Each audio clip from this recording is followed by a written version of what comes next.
look them on YouTube. They now have all three of their two-way guys are at the five spot between Traore, Koloko, and now Jemison. Jemison is a different type of five than we've had in here in a bit, in that he's very strong. He's physically strong. That's something that in these recent games with Jackson being back, he's gotten manhandled, particularly on the boards. And there are a lot of players on this team that get manhandled in those situations. Those are battles that he actually wins. He does a lot of the manhandling. He is not a lob threat. He is pretty bad on the offensive end. Like, yeah, it's a pretty rough watch offensively, but he's going to track down a loose ball, set a good screen, plays very hard. Um, and so, yeah, it's, you know, a vet min or just a two-way contract type of move, but he does that's areas he provides help in are different areas than we've had from bigs. So Quincy, I'm surprised to see him go. I think he's got a lot of talent, and I think that he's going to end up sticking somewhere. I don't know what the story is behind that, but hopefully, he lands on his feet. Yeah, Grizzlies or Wizards, exactly. With that pipeline. What's up, Alex? Romo, good to see you. That's right. Good luck to Quincy. They didn't have to waive Quincy. They could have waived their either Traore or Koloko instead. Yeah, Alex, if you missed it a moment ago, just Jemison's a good rebounder, physically strong, very little in the way of offensive skill. Kind of a physical goon, right? 6'10", 270. Will really pursue the ball.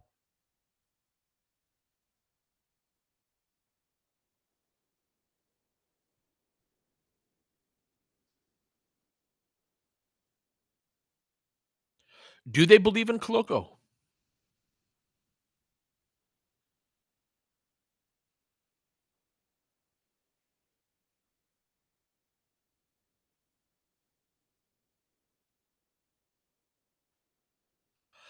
A good question. How does no DFS change the rotation?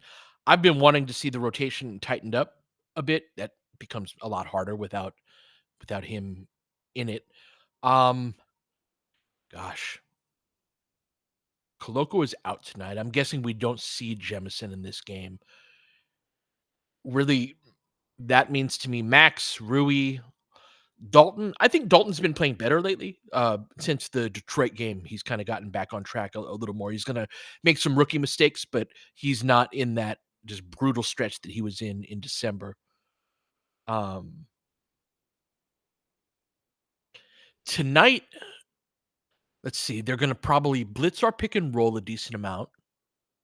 I wouldn't hate to see a little more Shake Milton tonight, and I don't really think he's very good, but I think this is a game that he could help us in. Um, they're gonna blitz ball screens a decent amount. We got to be ready for that. You're gonna have run some zone against us. Uh, who do we have that can get a freaking rebound? Yeah, it's really shorten the rotation is the biggest answer to, but there aren't some great answers out there for making up for DFS's absence. Get my glasses so I can read your guys' comments.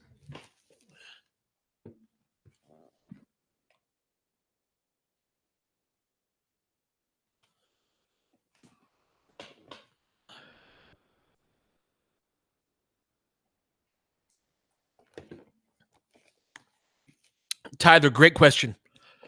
Are you concerned that this team just doesn't have the mentality to be a successful team? The fact that they can turn it off completely or turn it completely off for long stretches is wild. I am very much concerned about that, Tyler. That's something that we, and to a degree, rightfully so, we talk a lot about trades and a lot about, you know, this and that. There is a deeper rot to the Lakers that I worry about that this sort of this plays into, right? Like there's the entire environment is not healthy, right? I was talking to somebody the other day where they were like, "This is a really easy team to tune out on," And I was like, I agree. And that's because they tune out. And so who is quote unquote responsible for that? It's easy to point to individuals and say, oh, I think it's this and that. And the thing is I think everybody's right to a degree. Whatever theory you have, there's a good chance that it's at least partially true. But I remember more than just the results or anything like that. You remember how they came into the 1920 season like, yo, we're on a mission to do something. And there's just not that sense of we're trying to get better every day sense of mission. It's like it comes and it goes, and they'll have a really bad stretch and then they'll rebound from that and then they'll go back to it. So uh yeah, like trading for a new person to come in, which is not me saying that I don't think they should make a trade. I'm just saying you don't resolve kind of I think the underlying issues that you're asking when you ask that question, Tyler, by trading for a new person to come in that isn't totally somebody new in charge, right? They're gonna try to fit into the existing environment. The amount of vets we had on that team, absolutely, Alex, and they were who they were to the point of being vets. Like JaVale was going to be who he was, regardless of LeBron and AD, what they were doing, right? Keith, Dwight, KCP, Danny Green. These are pros. These are guys that Avery Bradley was in this mix as well, as we're about to tip off.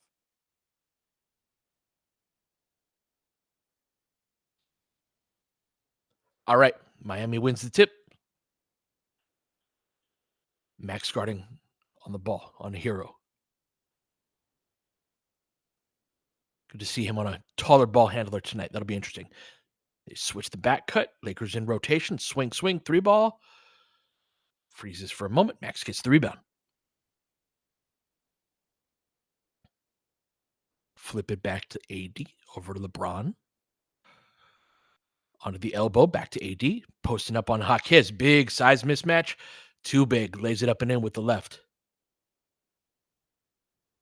Lakers went away from AD toward the end of that game in the second half. Most of his touches were off of offensive rebounds in that second half. Drive and kick. Hero with the deep three. Got to get out to him. I believe he had a 7 3-point third quarter against us last time we played them. Hands it off to Austin. Pulls up. Kicks. Corner three. Nice. Good decision by Austin. A lot of times he'll take one more dribble on that. That's the point where you want to pick up your dribble and make that choice right at the elbow at the free throw line. 5-2. Lakers up. Bam. Drifting left. Over the top. Gets it to go. 10:40 left. Tied up at 5.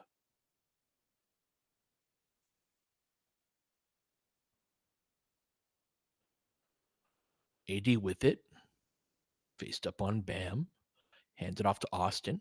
Cuts off his dribble. Ball reversal to Rui. Racks middle. Going right. They foul him. Nope. They knock it away. He gets it back. Up top. 2 on the shot clock. LeBron with a little time. Floats it up. Gonna get the foul. Damn, wanted the end one. Gonna go to the line, though.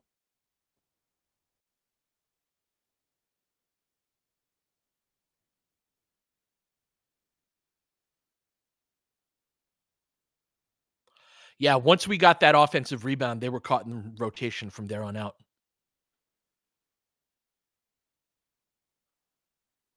Improvement from Austin on these first couple possessions. This is a team that he had overpenetrated against. And so just a couple of his decisions, he's making it just a couple feet out further on the perimeter. Good adjustment.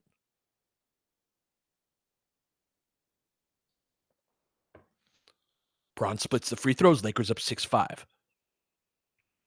Oh, good give and go. Max gets beat on the handoff, going back the other way. Austin goes around the drag screen, racks middle, gets fouled. Let's go. And one. Hung on the rim for a moment, got it to go. Austin's so good on those like crossbody floater. That's crazy how that hung up on the rim. Sorry, I got to get my spirits up, Sim. I don't have the and one in me, the good one yet.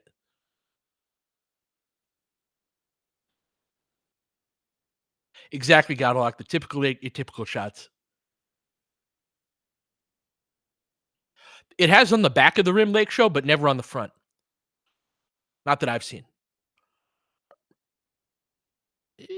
Drive kick, Highsmith corner 3. What's up, Josh? Yeah, 3-point defense has been poor so far. Lakers down 1.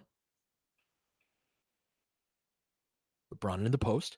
They double, kicks it out, swing, good basketball. Racket, AD's got to relocate. 3, missed that. AD with the rebound, though. Oh, can't get the putback. Damn.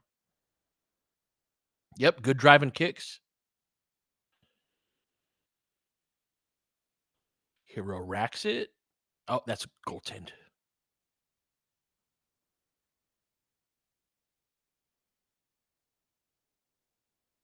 Exactly, Godlock. Like, there's a level of serious basketball player that you need first and foremost.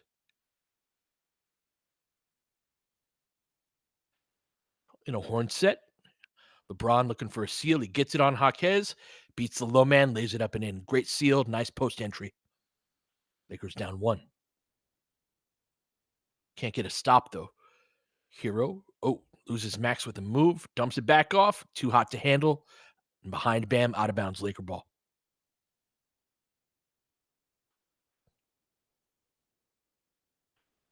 Quick advance passes from the Lakers today, but nothing doing yet. Over to AD up top. Max looking for Braun in the post. Cuts off of it. I love to see it. They connected on a sweet give and go last time, but nice to see that top guy cutting through, because what happens if you cut off of those post ups, if the top guy cuts, then you give spots for everybody else to move into and fill. LeBron coughs it up, though, on the inbound, turns it over, pull up 3, Hero. Killer. Turnovers were right on cue, Sanjay. Lakers down 4. Miami already with 15 points. Rui for 3. Gets it back. 8:11 left. High scoring start.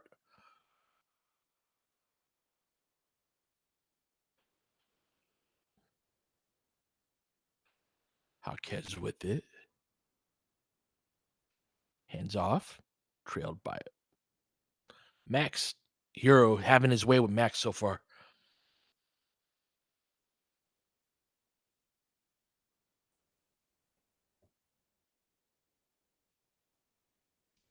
I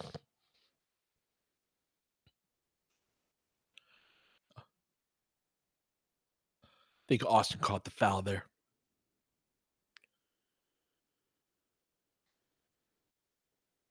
Let me see if Spectrum's available. Sorry, one sec. See if I can get a different feed of this. There we go.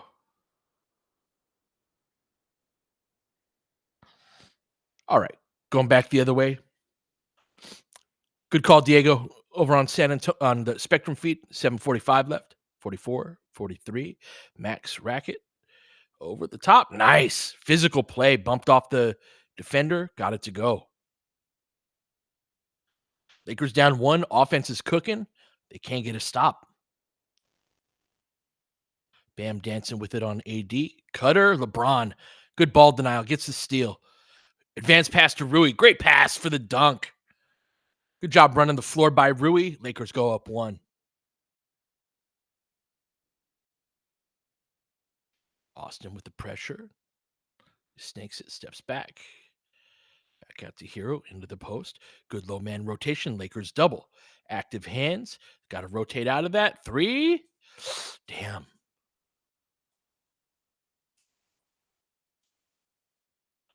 (20-18). Very high scoring start. Hero with 13 already. In the pocket for AD. Misses short. Nice crash by Rui. Very well timed. Gets the putback. 40 points combined in the first 5.5 minutes. All right. AD jumps it with the steal. Going the other way. Let's go. Lakers up 2. Going to have our first timeout, 22-20.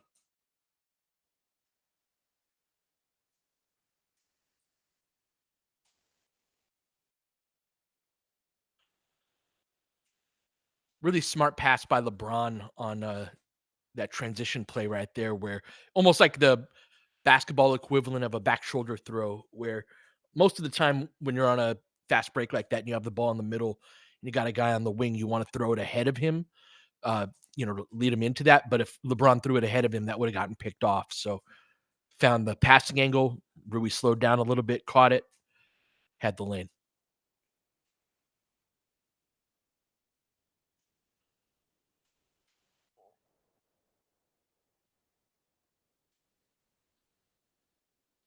And even when they like dribble into a post up, players are cutting off of that. Like I said, that cut from Max at the top of the key, what that does is that vacates a spot that the other two players across from there, it at least starts the wheel. You cut from the top, then the player on the wing relocates to the top, then the player on the left corner relocates to the left wing. The dunker spot guy can pop out to the corner, but it just starts the wheel rather than everybody just standing there. So this is like, if you want to call it organized offense, that's fine. To me, these are flow offense principles. That's where the Lakers are at their worst a lot of times. And so just start the wheel and you'll see some results out of that.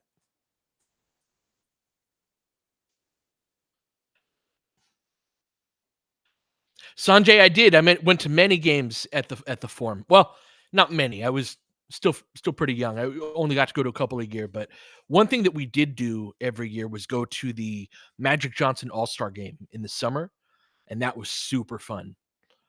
The year that the year after Kareem retired, those those games were so much fun because all the big stars would come out. So it would be an All Star game thrown by Magic, where it would be like Magic, Bird, Jordan, Dominique Wilkins, who's who. Like the best players, Isaiah Thomas. Obviously, him and Magic were good friends.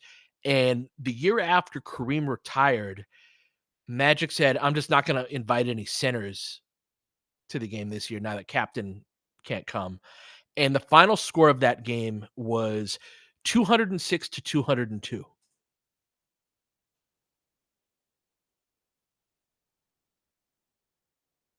Hero has 16 already. My God. Yeah, first and foremost with Hero, like you can't pinch off of him. You got to stay attached. Right, drive and kick. Highsmith. Rui gets back. Good rotations. Close out. Damn, a little too late. They're shooting their asses off. More horns tonight. Once again onto the elbow for AD. Curl, nice read. Austin wanted to pass that, but it was actually a shot read. Bam stayed home. That's what I mean about pre-reading. Gonna get a foul. He saved it. But Austin made the right. So when I talk about decisions on the pod, I want you guys to be able to like put visuals with it too, rather than just trust me. That's an example where Austin came off of that screen. And first off, the decision to curl rather than flare, like out to the 3-point line, really good. He saw that they were locking and trailing, and so you want to go around that.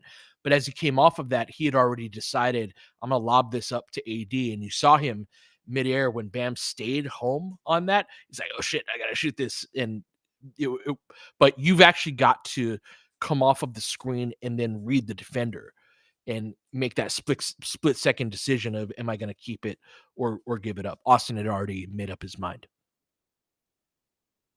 Yep, Trey is great at that.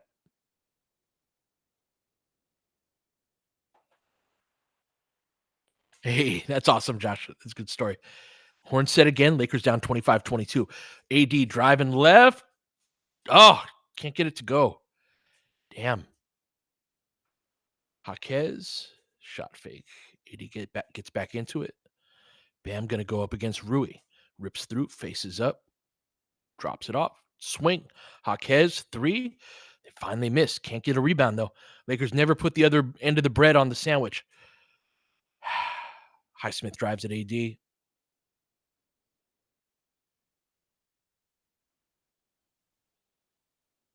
9 of 11 from Miami. I was gonna say, I don't know about the end of there, Godlock. Pick and pop, AD, 3, gets it to go. Lakers down 27-25, 4:50 left. Off of the screen, Hero coughs it up. AD knocks it back into play. Smart play. Great outlet by Austin. Over to Max, slows it up, hands it off to Rui. In hesitation dribble, road to nowhere. Turnover. Bam with it at the top of the key. Scoops it over, back up top to Hero. Comes off the screen, into the pocket, drive, kick, swing. Good basketball. Can't get it to go. Good defense by the Lakers, too. It's good possession both ways. 27-25. Nice pass. Excellent seal by Rui. Austin put a little extra arc on that and some backspin. Got it over the top there. A lot of guys will underthrow that and get it picked off. Rui up to 8, 4-6 from the field. Jaquez rejects the screen all the way to the basket and 1.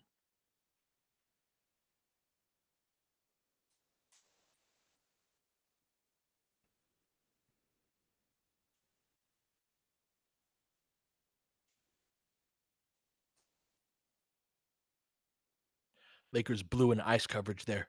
They're about to give up 40 to a 40 and a quarter to a Miami team that didn't have Jimmy.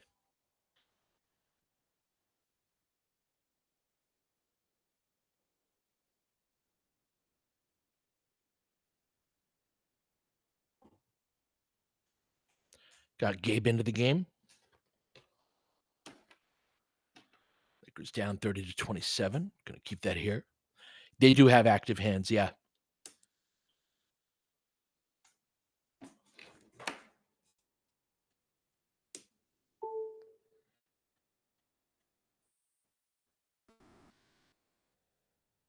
Over to AD. Goes one-on-one. Turnaround jumper. Pretty. Lakers down 1, 30-29. 3:33 left. AD up to 9. Going to go into the post on Jaquez. Going to post up Dalton. Robinson misses long. Rui clears the rebound. Drops it off to AD. 3:20 left. Inverted ball screen. AD racks middle. Drives, falls down. Going to get the call.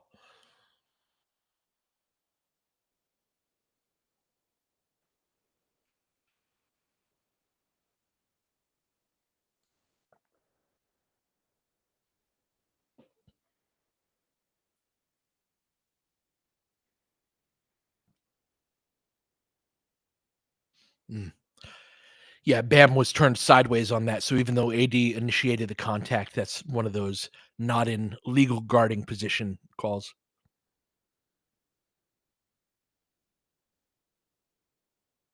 Good to see AD get to the line. Only 4 free throw attempts in the last game, despite his hot shooting. Missed that though. Good call, Josh.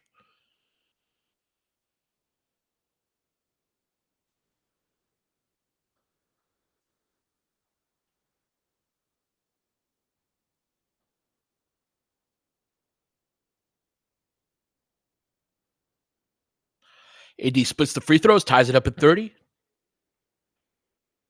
Got 3:12 left. Hero coming out of the backcourt gets a double drag, goes around that. AD shows pick and pop. Bam looks to attack. Max going to go right at his chest. Got to help. Exactly. Good. Lakers come over and actually help. Good show by Rui. Exactly. Gabe with it. Entry to AD. Faces up. Lakers clear out of side. Up top to Dalton. Ball reversal. Dalton. Good pass into the pocket. Lays it up. Lays it in. Dalton makes that read pretty well. Lakers carving up their defense. Crossover by Jaquez. Gonna be physical with Max. Gets the block up top. Let's go. Took the bump. Got the block. Hesitation. Good pace by Max. Gets it blocked though. Ideally, if Max can extend there instead of flipping it over for the overhand layup, he can get that finish. But yeah, that was a play that bump from Jaquez is was a play that offensive players were moving him a lot more at this time last year than they are now. It is something that he's still susceptible to, but it's not like, oh man, they're really bullying Max. It's something that he absorbed that contact and then got the block up top because he was able to absorb that contact. Whereas before they'd been really creating separation off of that bump, and so it'll still happen with him, but it's an area where he's improving. It's cool to see. What's up, AJ? Welcome.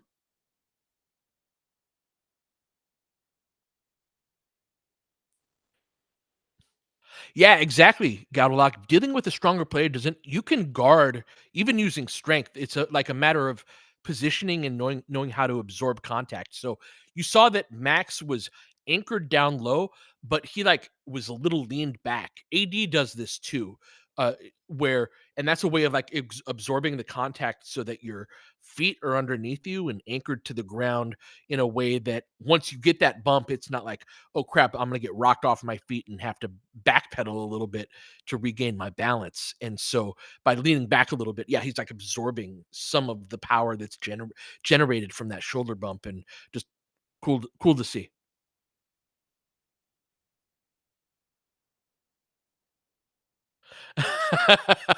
Roy, yeah, just when he thought you were out, hope always does spring eternal. Gotta love sports.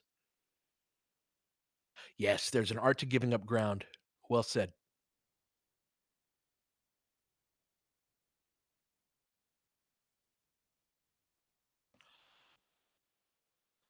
Oh no, yeah, Nabil, we might have to kick you out if oh we could. Oh! Look at that.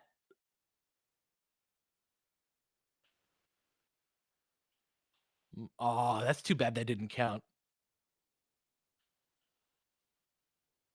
Hey, got Puka Nakua in the crowd.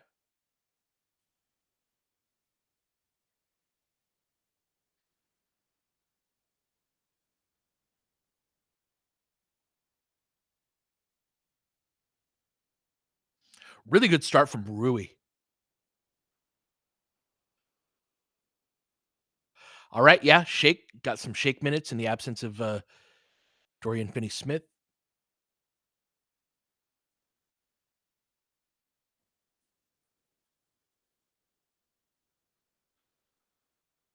Into LeBron. See if these minutes can be better. Oh, nice block at the rim. Was that Ware? Yeah, Khalil Ware. Lakers had some interest in him. Drive, kick, three ball. Damn.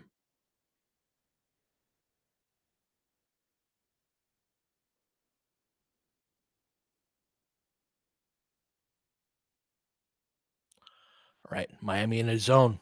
Can the Lakers break it? Are they prepared for it? All right, good. Yes, good. Ah, gotta take it when it's open, Brown. Rack it. Keep it here. So they were prepared though. They weren't like they didn't come out with the 2-3 zone and aw, look at that. That's cool. Oh, nice. Gabe with the cut, LeBron with the find. Free points. Lakers up 34-33, 125 left. Whew. Hero crosses over Gabe and pulls. My goodness.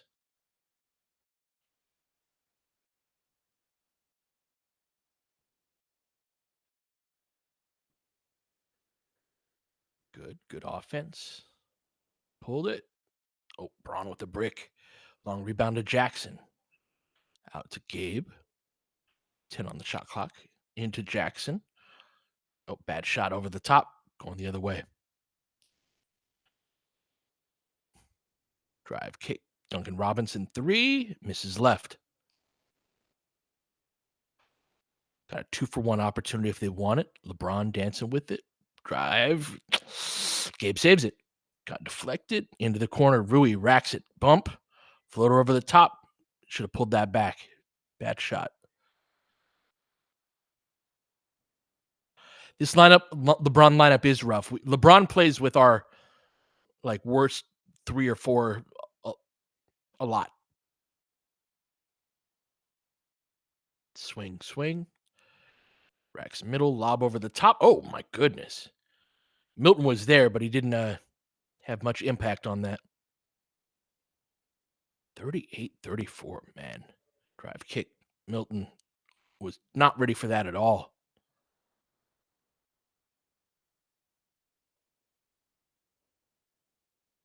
See how around LeBron we got Milton, Hayes, Dalton.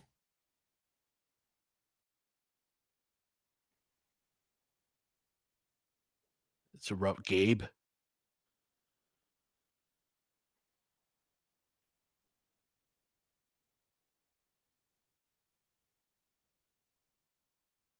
It's interesting that Jackson cannot even earlier in the year with D'Lo, the volume of roll man attempts that he was getting has been very down this year relative to last season.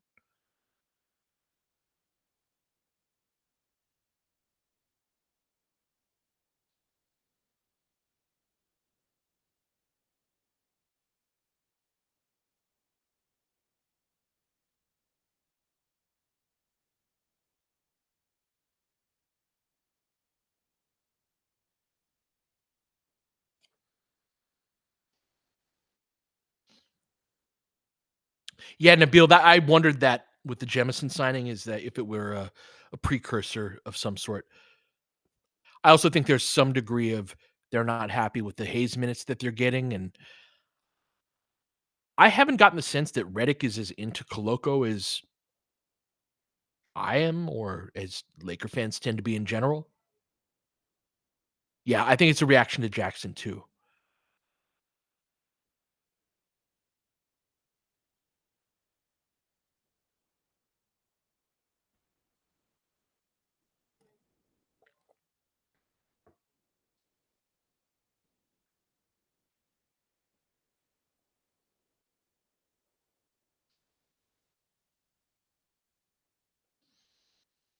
Exactly, Tyler. Koloko's been fine. It's not a high bar to clear. These are also, I mean,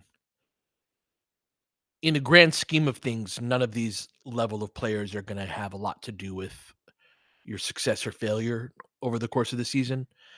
And it's about like being able to compete in regular season games. That's what that part of the roster is for. Every once in a while, you'll get a guy that's like, oh yeah, we can get a legit playoff rotation guy this year on a vet min. Dwight was that, but the vast majority of the time, these guys are regular season players.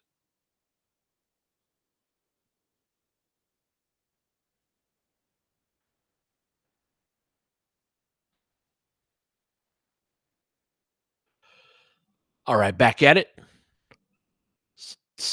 Oh, nice take. Same 5 on the floor, except we got Austin in the game instead of Gabe. Good take by LeBron to start it out. Lakers down 38-36. Into the pocket, roll man, late rotation. Going to be a foul.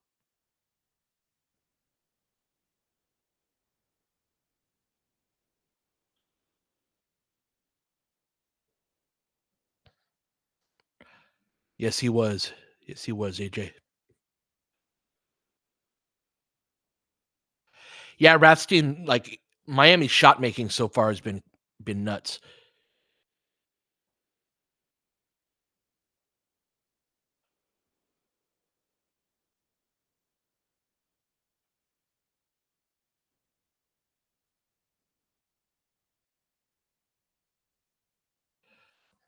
You think so, Gadlock? The DFS trade did because it took away the guy that got him the ball best.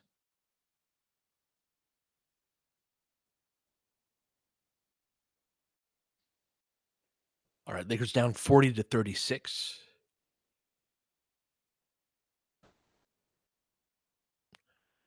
Zone from Miami. Pull up 3 from Austin, gets it to go. Let's go. Jump stopped into that. Oh, Force a backcourt turnover. Let's go, Shake. Or just knock it out. Oh, damn. We never get those. Yeah, no Cam. If he doesn't play, that's fine with me. Into the corner. Sidestep 3. Good contest by Austin. Good defense. Dalton with the rebound. Over to LeBron. Nice pass over to Dalton. Misses short. Man, LeBron's been killing it with his passing windows tonight. Lots of clever passes, even though that one didn't go in. 10:30 left. Drop step Jovic. Drive kick. Good closeout.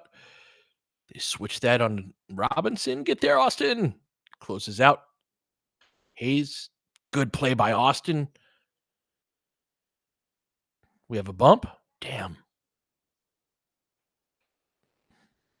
Really good defense from this group so far.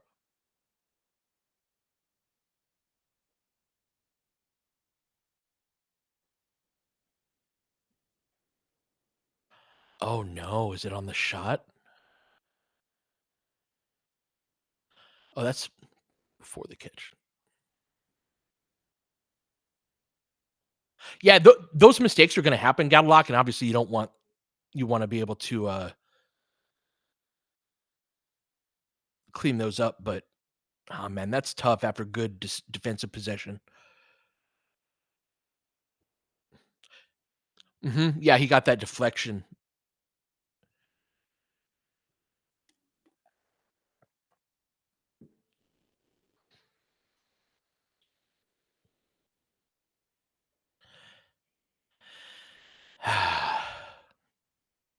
Even got a back rim bounce on the free throw. Got all three of them to go. Lakers down 4, 10-13 left. Austin, Shake, LeBron, Jackson, and Dalton. LeBron, they pinch the lane, drive, kick, Shake by himself. Another great pass from LeBron, misses the wide open 3, tapped out to Bron. Drive, kick, Dalton, 3. Ah, damn, can't get that to go. Dalton can't track that one down. Damn. Some good basketball there. Jovic drives it right at Dalton. Good defense, tapped back to him, fades away and gets it to go. Lakers down 6.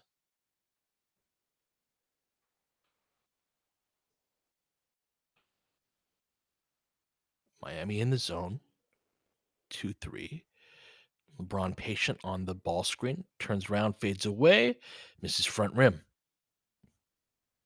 Not a great possession. Rozier off the screen into the pocket. Where over the top, that's a brick. LeBron with the rebound. Outlet to Austin. Tracked him down on the chase down. Going the other way. Hayes on Jovic.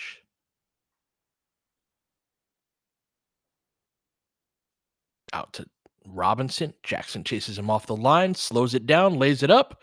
Brown with the rebound. Good box out. Good outlet. Lobs it up. Whoa. Gonna be a foul.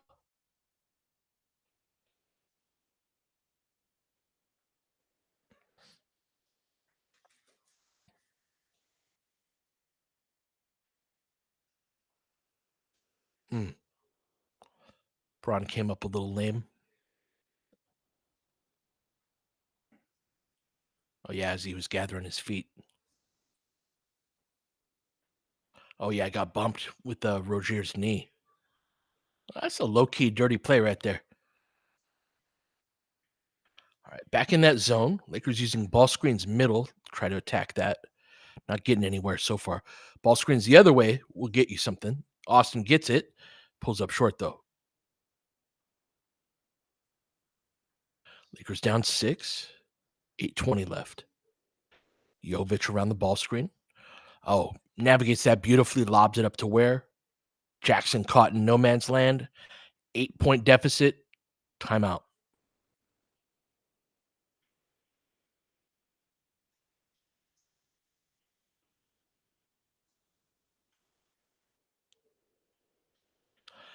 Yeah, we've missed some good looks to start this quarter. And then yeah, Miami's been shooting well, and then they've been just attacking Jackson a lot.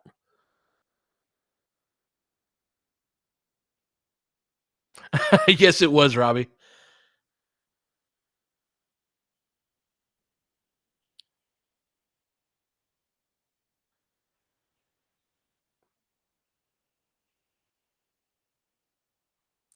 I do too, Paula. I think that D'Lo is a guy that um it's easy to be frustrated with, and but there is a level of skill and feel and passing ability and shot making ability that the Lakers miss for sure.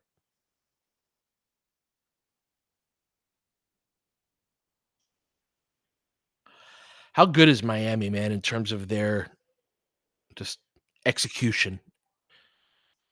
They don't have a real engine of the offense. They have Tyler Hero and yeah.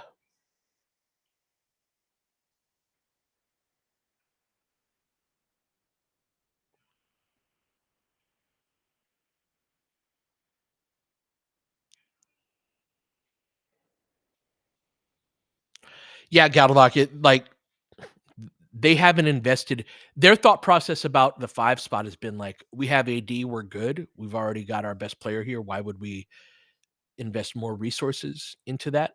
But I've been thinking more and more too, a lot of the evaluations that the Lakers have and, like, how they move are based off of what the team is not. And I think that, like, addressing your weaknesses is important and shouldn't be ignored. But if you're constantly looking at your team and being like, "Ah, we don't shoot enough threes. We don't, uh, like we don't have enough foot speed on the perimeter," and trying to sort of plug the holes in that rather than being like, "Hey, we have the opportunity to be great. We have the opportunity to have a great front court, a great big man combination. We have a big who has the versatility to be a 5, but also the ability to defend on the perimeter in ways that a lot of guys just can't hang. A lot of bigs can't hang in that way." And so, uh, but instead they've gone like, "Oh, AD will handle a lot of that."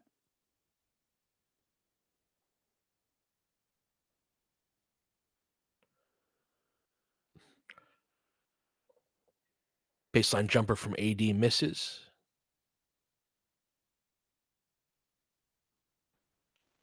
Oh, the Knicks of the West thing, 17, I was saying that 10 years ago that we were sprinting toward that. I totally agree. Sidestep 3 from Jovic gets it to go. My god.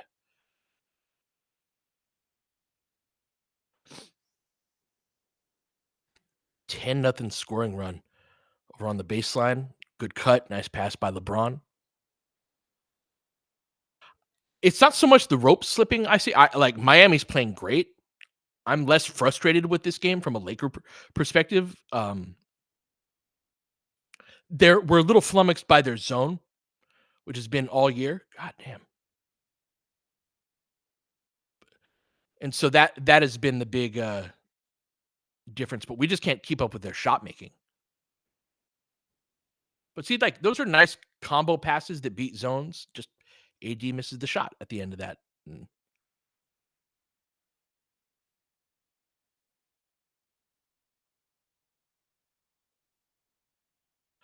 good defense. Rui, once again, back to him. Let's go.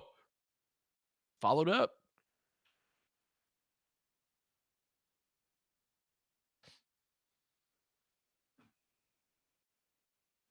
The thing too is that, like, the Knicks aren't even the Knicks of the East anymore. Knicks are pretty well run franchise at this point. But the whole, like, yeah, what the Knicks have been,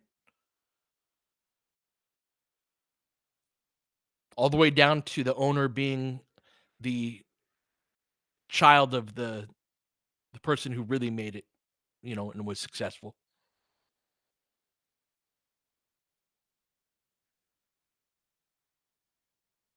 Yep, the Dallas Cowboys, the a lot of the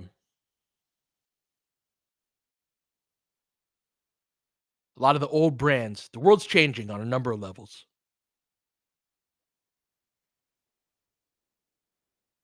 Damn. 1 out of 2 from the line.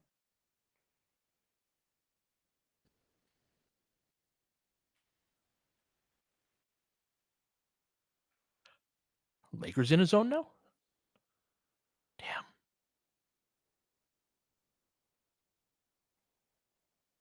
54 points. My goodness. Still in that 2-3, 80 in the middle. 80's got to be looking to catch and shoot. Sidestep 3. Max, Lakers just not hitting shots.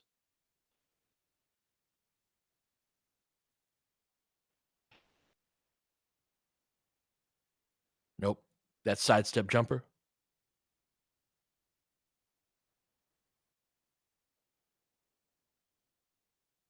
Rui racks it. Can't get the finish. Tapped out. Miami running the other way. Gonna get an open 3 for someone. Nope, they passed it up. Ball's pinging around the perimeter. 12 on the shot clock. Rui on the ball. Racks it. Good back pedal by Max. Breaks it up. Get the loose ball. Gabe does. Eventually scoops it over to Austin. Got numbers. Floats it up. Crawls across the rim. Gets knocked away. Gonna keep it here. Yeah, that was a good defensive possession.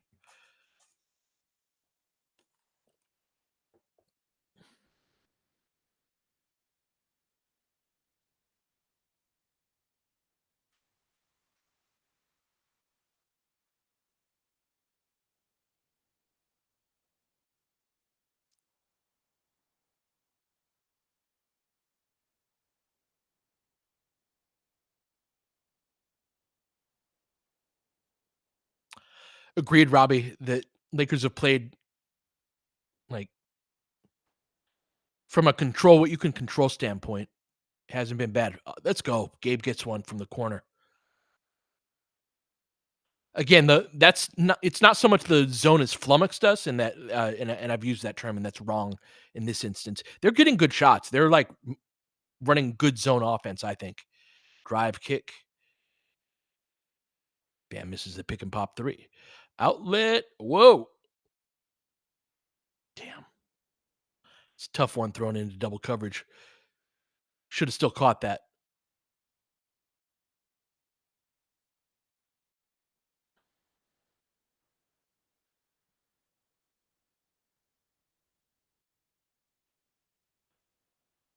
Lakers down 9. Yeah, they keep playing like this. They're going to cut into the score. Shot making's at a really high level and get a foul on the pass off.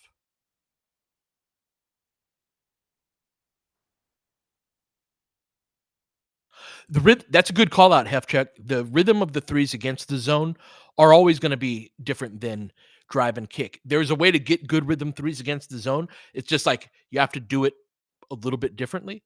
And yeah, but let's play in the pocket. Gonna go to the line.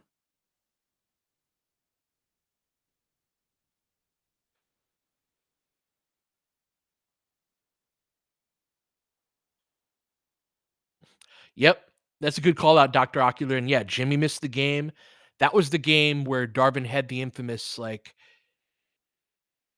we were out 3 or 4 role guys, and he was like, sometimes that's just as the same as being without an all-star or something like that.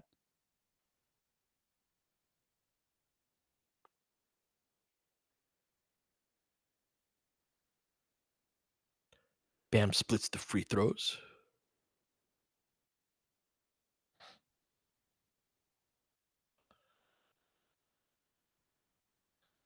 Into the post. Back out. Repost. Austin. Skips it over to Rui. Shot. Misses short.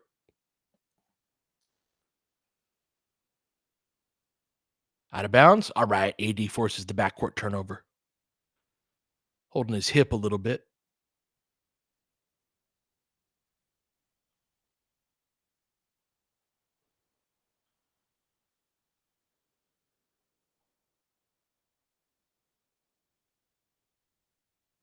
Swing. Top. 18 on the shot clock, so plenty of time. They use a ball screen, get a bump. Let's go. And one. Austin with a couple of them in the first half.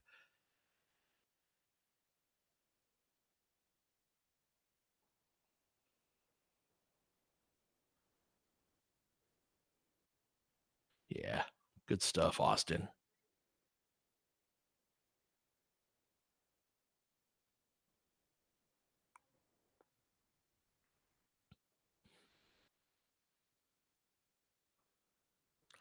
Josh, I do think that a team can have a consistent zone look in our lifetime. Yeah, Max with another win on Jaquez. Let's go back over to him. Austin up top. Damn, didn't see the help defender. Coughs it up going the other way. Hero goes at Austin's chest, lays it up and in.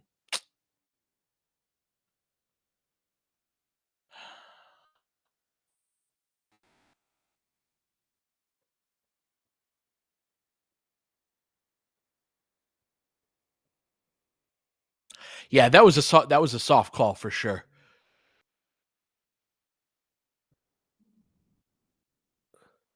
That should be a no call. Terrible pass though.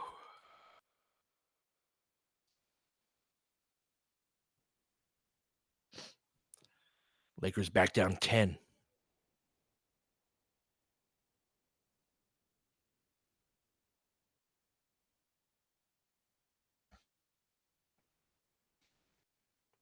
Still in that 2-3 zone. LeBron the wing three. He can't get it to go. Pull up three. Gotta get out to him. Come on, guys. Timeout, Lakers. Down 13. Hero hits again.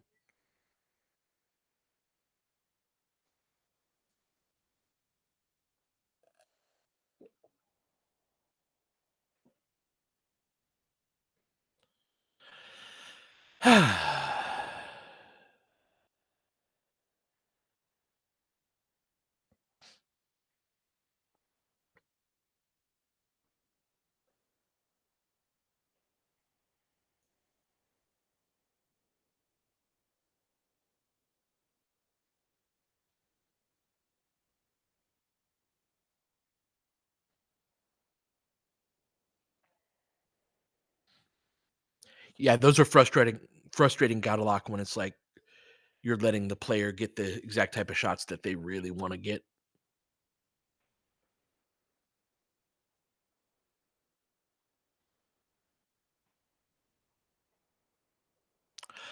Exactly. Have you got to be able to uh get penetration against the zone, just like against man. You just got to go about it differently. But if you're just swinging the ball around the perimeter, you're catching the ball across your body. It's not the type of threes that you get with where you're faced up to the basket.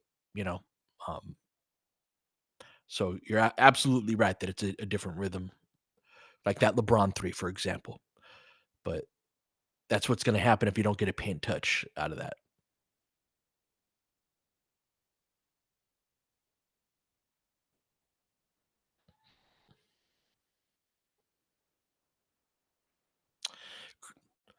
Current form LA coaching is much worse than Ham was. Uh I mean, I don't know if I'd say much worse. I think Reddick has a better idea of who his guys are. Um, I think there's been a downgrade on our post offense in particular. Um, and he's fairly slow to adjust. Mark, the main reason why the team's like struggling to beat the zone is because they're unable to make good looks. I get that some of these are like crossbody catches and it's not all these super easy, in rhythm threes, but it's not just the threes that they're missing.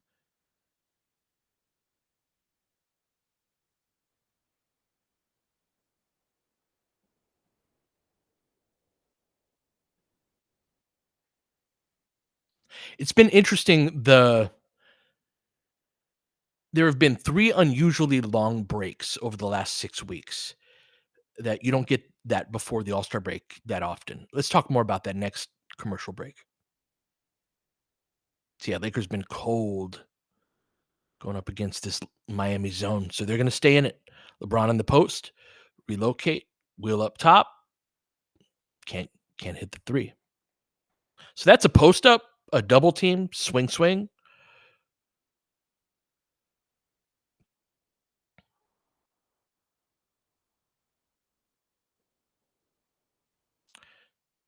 Highsmith racks it, drive, kick, great basketball. Good box out by AD, gonna get the rebound. Up top to AD. LeBron with it. They're in his man on this one.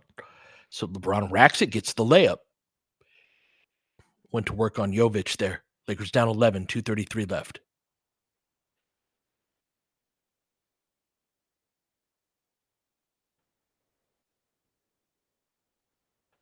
Ball up top. Hero gets LeBron on the switch.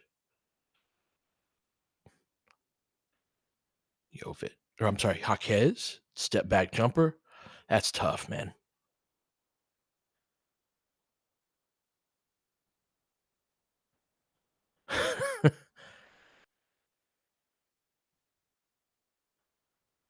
Nice entry pass. Good seal by Rui. Gets the lefty layup. Oh, no. Gonna get a call. That's a tough call.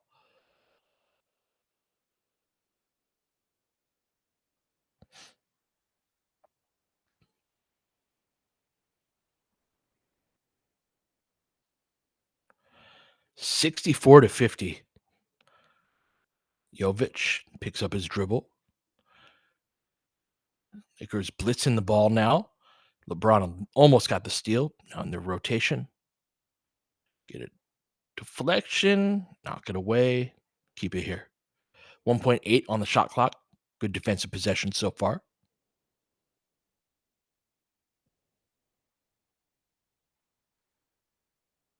Mm-hmm. Highsmith. Cough it up. Gonna be Laker ball.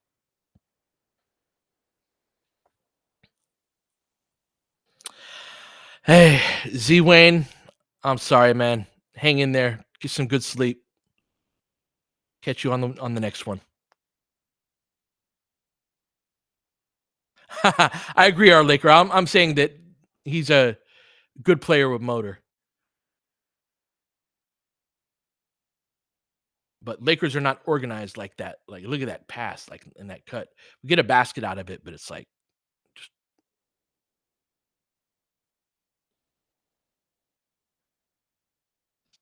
rough offense. We'll take it though. Down a dozen. Try to drive it max. Spin over the top. Good contest. Good rebound by Rui. Really liked Rui and Max in this half. Rui pulls it back. Over to Max. Looking for Braun in the post. Pass over the top. They're sending three guys to him there. Lakers can't really get an open shot, though. Swing, swing. There you go. Keep working the advantage. Can't make the open shot, though.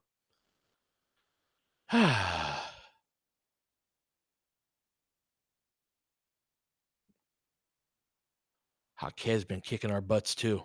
It's tough.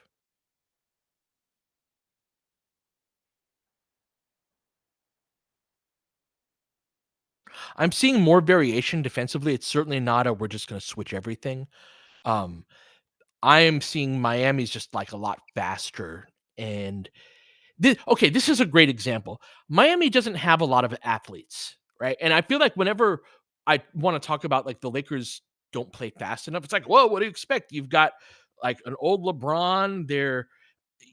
And it's like that. No, that's not really the point. The way they swing the ball around the perimeter, the way that they go to the next play in the sequence is just faster. They're mentally faster than the Lakers are, and so that's what I see a lot of. Like I see the team very much in uh a spot mentally where they're just very slow to everything.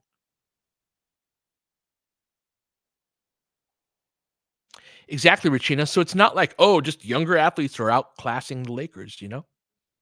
Shot fake, Gabe racks it. Oh, nice pass! What a pass! Good cut behind by AD for the dunk.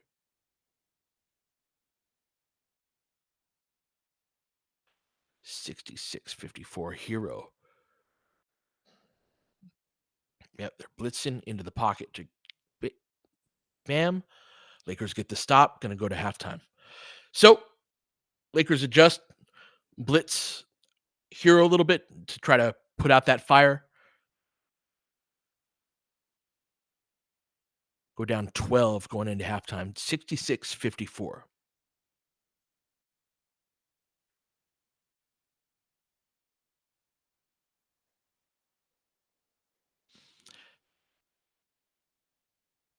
Yeah, I'm not mad about that half either. There was again a level of it's like I'm not mad about the short term of that half, but like if you listen to the pod today, one of the reasons I opened it with Miami and the Lakers are on kind of opposite ends of the spectrum in a sense is that I knew tonight's game was going to be an example of Miami just playing their system and playing basketball that's like play to play to play that so much of it is it's basketball IQ along with anything. And so the Lakers play a lot of guys that are not super sharp on those type of decisions. And so is it any wonder? And on top of that, just from a personnel standpoint, like I think Austin is a smart player.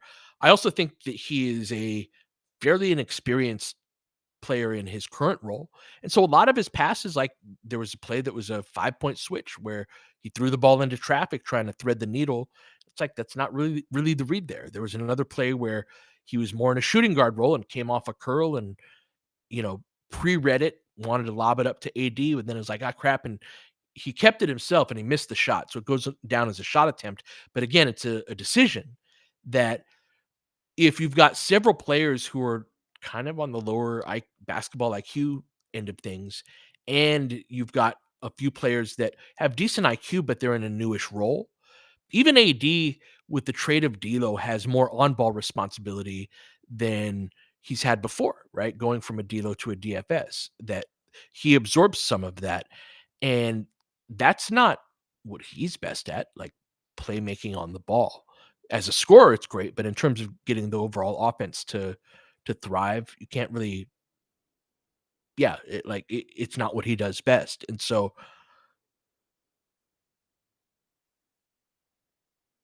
yeah, Gaudelak, exactly. And you look at those lineups with LeBron that I mean, he cut Cam from the rotation tonight. There's just a certain amount of like if you have bad players on the floor, like too many of your bad players on the floor all at once.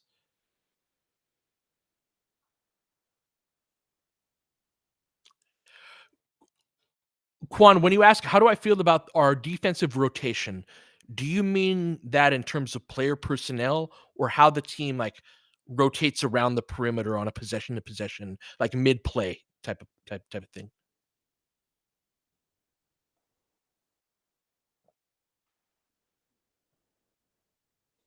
Yeah, I think that's it, Hef.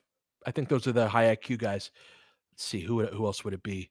DFS. I'd add him to that too. Yeah.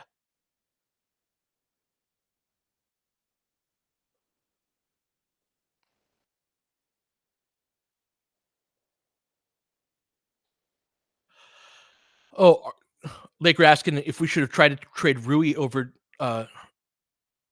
D'Lo. So I wouldn't have targeted DFS in the first place. I think that it's a move that again I've thought that the Lakers were going to try to find a middle path where they make a couple of like, oh yeah, that's a nice decent player, but doesn't do anything to meaningfully change the season. And I feel like DFS is that type of player. Now they've already kind of cast their lot in that direction. But to me, like D'Lo and Rui was the move. We could debate over the player or players to get back in that sort of circumstance, but I thought the Lakers have needed one more very good player to sort of knock everybody down a slot from at least the fourth best player, if not the third best player spot on down. Um, and so I would have rather not split those two into two separate trades while understanding why they did.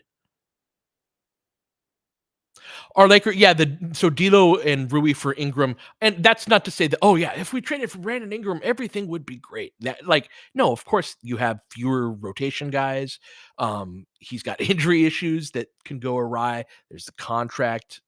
What would pick compensation be? I just think that he gives you that's a legit all-star caliber shot creator. He's not, uh, going to make it every year at that spot, but he can really do that. Now, all of a sudden, Austin is attacking closeouts, which he's a lead out. He's a lead at, and I think that you've got LeBron and AD being able to focus on their defense more, which is what I think that the best version of this team is one where they're not as burdened offensively and freed up to defend a little more. Um, Great point, Alex, about D'Lo being the only expiring. But the premise of the question was, let's say that the Nets are like, yeah, Rui would be fine, kind of indifferent to that. Uh, I love this question from Hef. Can you have low IQ people on a championship 8? Feel like IQ and B-ball know-how is only more important for the playoffs. No, you cannot. No, you have to be, if you're going to be part of that and you're not super high IQ, I think you have to be super athletic, like one of the hyper athletes where, yeah, you might not be a rocket scientist, but if you have a bunch of other high IQ guys around and you can really do something with your physical tools that makes you not just a plus athlete, but a plus athlete for the NBA, I think those are some of the rare exceptions. But almost never can you have low IQ guys on a championship 8.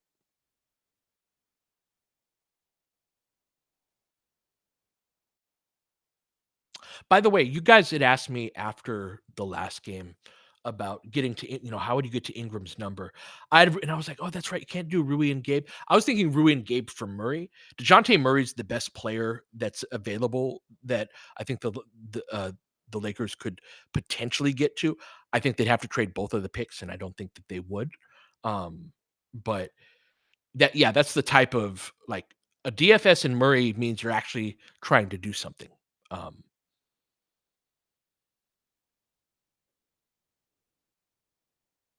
What I like about Murray, Alex, there is that he checks a few boxes. For one, this isn't necessarily the headline, but he's a good rebounder from the guard position. Averages like 5.5 rebounds, can get you 10 in a game. And in a system, what's up, Mr. Blue? I'm trying to operate under the premise of what the Lakers are doing. And a lot of the ways that they need to be able to get a rebound requires somebody to box them out and then to put the other end of bread on the sandwich and rebound from the guard spot. So I really like his rebounding. He's excellent in the 8 to 12 foot range, the little over the top floaters. He can get his own shot. I think he adds to the athleticism of the team. I think we're athletically deficient, pardon me. And now his motor is, I think if you're asking, oh, he's going to come in and be our number one defender and lock guys, that's a fantasy of a different type of player. He's super cocky. I don't hate that. I don't love it, but I don't think that's the worst thing in the world. But I think that again, he's a guy that can create his own shot even in the playoffs in high leverage situations that allows Austin to kind of move from on ball off ball type of role, allows LeBron and AD to be on ball off ball a little bit more while being able to defend. Creates a lot of turnovers. One of the higher deflections guys was amongst the league leaders last year in pull up threes. Now he had, I think, a bit of a more of a gunner mentality than he'd be allowed to if on a Lakers team. But him being like a lot of the options that we talk about come with yeah, but he's really bad on offense, right? Yeah, yes, we get more perimeter defense, but at what cost? That and he's also a guy too where people guard the picks as though like with their life. He's on a super reasonable contract. I think that you could totally trade him again for at least one first, right? So net out to the cost of it being one first down the line if you want to go into a rebuild. So um I don't think the Lakers would go for that at all, which is why I think these like little dink and dunk type of moves, like a DFS and then another smaller move, would be like, that's nice, but like, and if you didn't want to go for it this deadline, you're still responsible for there's been several cycles where you had the chance to. And like when was the last time the team actually built a team with the intent of competing for a title that year. I would argue it was in the 21-22 season. They failed at it miserably, right? That's the year of the Russ trade and all of that. But I think they were actually going for it. They just had awful eval. Um, and so it's like, okay, if we're not like, what are we doing? What exactly are we going for here?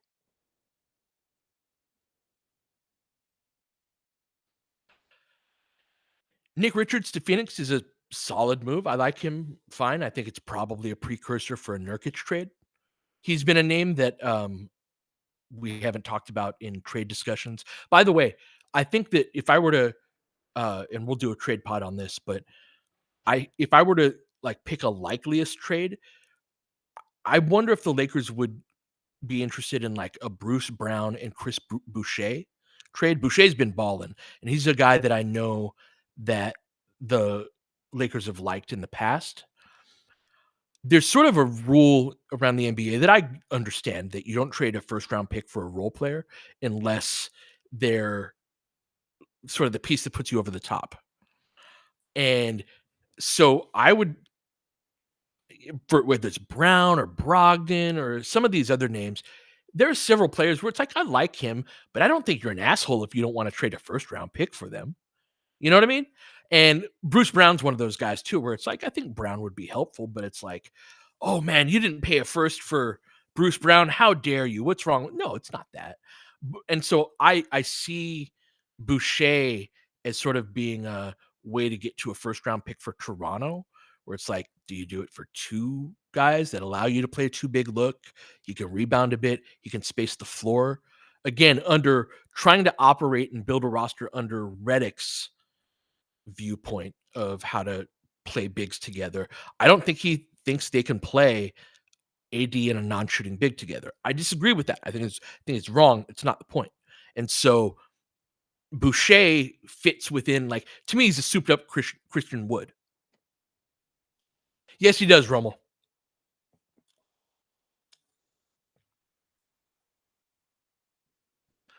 Roy, no, I do not. Pete, do you trust anyone in the front office to take us to a championship with the right moves? I think that if you gave Jesse full control and you surrounded him with, see, the stuff that my concerns with Jesse are not so much basketball eval. Like, I think he can identify who the good players are and what sort of like grown up basketball players look like. He's never built a team before. With him, it's actually more on the personal side of things, and the like. There are a lot of great white sharks in the NBA and in NBA circles that are trying to. They're always trying to like take advantage of, which I would argue Rob Pelinka is one of them. And I don't think Jesse is all that politically skilled, which seems like it's like, who freaking cares? Just build a good basketball team. And agreed. But on a team like the Lakers, that's actually a big part of the job, is because one of the things is that you're managing multiple factions, right? Whether it's LeBron, whether it's Magic Johnson, part of the way the Lakers tick is it is a power sharing agreement with Kobe Bryant with the superstars, right? And that Lakers are always going to want to have one of the best players in the game. And in doing so, one of the things they offer, along with what comes along being in LA and all of that, is that no, you do have a say. You do have a seat at the table with us. And being able to manage that is a part of the job where you don't just get to make unilateral, like, oh, I'm going to draft this guy and I'm going to sign this guy in free agency. And Magic had that sort of clout, but Pelinka does not. And Pelinka doesn't even really want to work things that way either, because if you take too much ownership for a move, you could wear it, right? It's going to be your fault. And so one of the ways that Pelinka works it is like, hey, I'm just here to help everybody fulfill their dreams and help get it done, you know? That's the thing, Dr. Ocular, though. So yes, make Jesse the GM and Rob the president. I That's probably like the most elegant solution, frankly, to this. Um, I don't know if they would do that. Um, but it's very smart and sensible idea. There's a lot of like jealousy though, and a lot of basically that to me sounds like you're saying Rob relinquishes control over player personnel. Yes, and he should, right? To the better basketball eye. However, he's relinquishing power. Like at that point, Rob's job as the president, what does that even mean? What does he do at that point?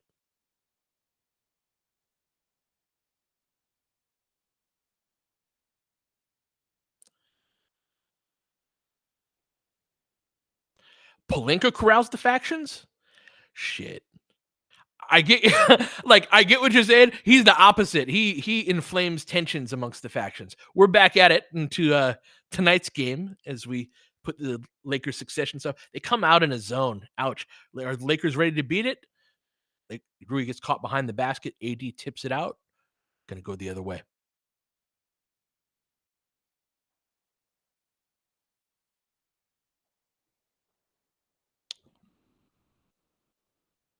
Oh, Solenoid, good call out. I hadn't seen that.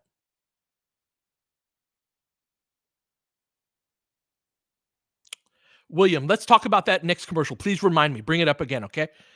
Good contest over the top. Max been winning the Jaquez matchup. Down 12, AD not paying attention. This type of shit, man. Back out into the post to Rui. Looking to go one on one. They're doubling. LeBron attacks it. Drive, kick, shot fake. Rack baseline all the way. They didn't rotate. Easy path to the rim.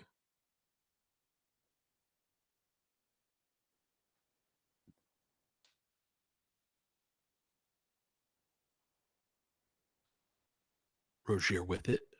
Been quiet since getting to Miami in a lot of ways. Drives, kicks it back out. Highsmith up top. Hero hasn't been quiet. Pulls up. Insane shot. Good defense.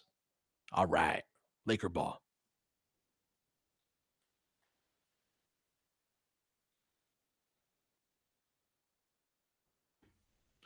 Yeah, they're not targeting AR in part because we're not switching as much. Swing, swing. Max. Been one of the real bright spots of this season. This part of the season, especially. Down to 7. Lakers are right in it. Their shot making is going to cool down. Lakers do switch this out onto Jaquez. They do switch this possession. Get it into the pocket. Nice. Good outlet. Ahead to AD.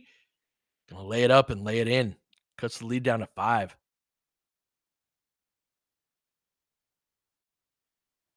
Yeah, a little 7-0 scoring run. They cough it up again. See, the Lakers are switching now.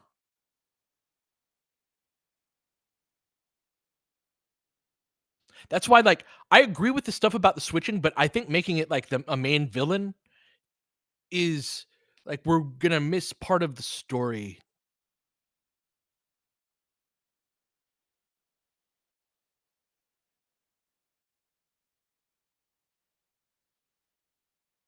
Swing, swing, corner 3. Rui misses short.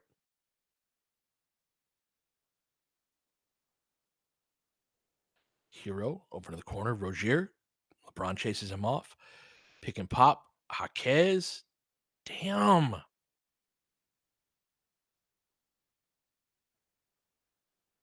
Try to get AD on the rim run. Gets knocked out of bounds. Lakers down 8.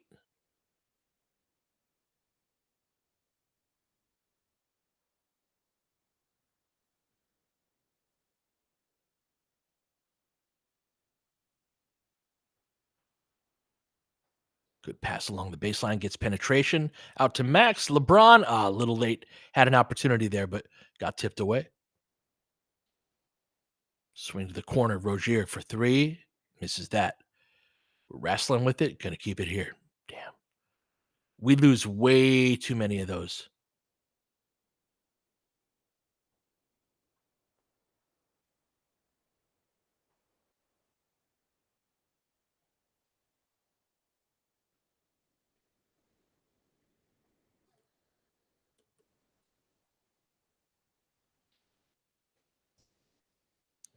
Hands it off. Max chasing Hero around. Highsmith inside out dribble. Someone knocking on my door. Kick ahead. Up top, AD for three. Oh, misses long. Bam with it. Transition bucket. LeBron walks over to the bench, says something. Back down 10.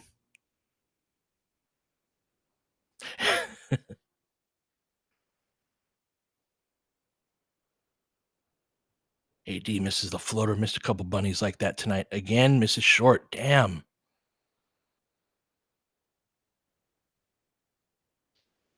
See the balloon starting to deflate for the Lakers a little bit. Oh, bad shot.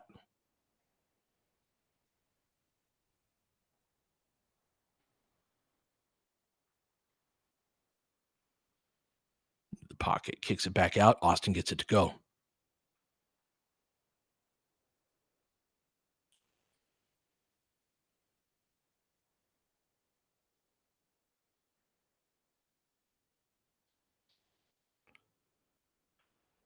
Two on Hero. Lakers in rotation. Over to Highsmith.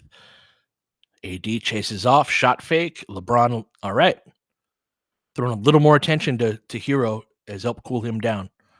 LeBron face up three. Gets that to go. Down to 4.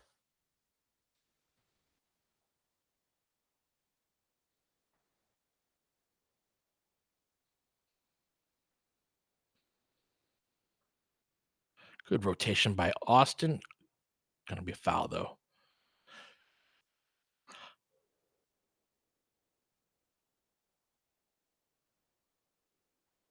I love that pivot by LeBron. That inside pivot where you plant your left foot, and then you square up to the basket.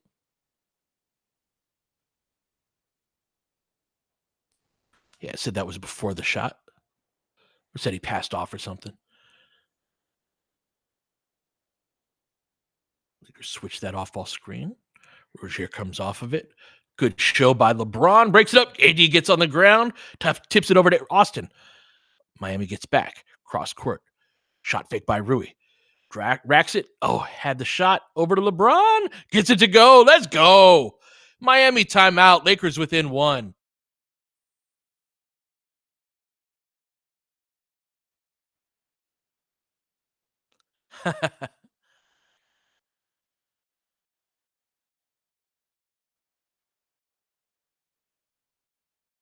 William, remind me. The question was, is there aside from the basketball? Can you say it one more time, William?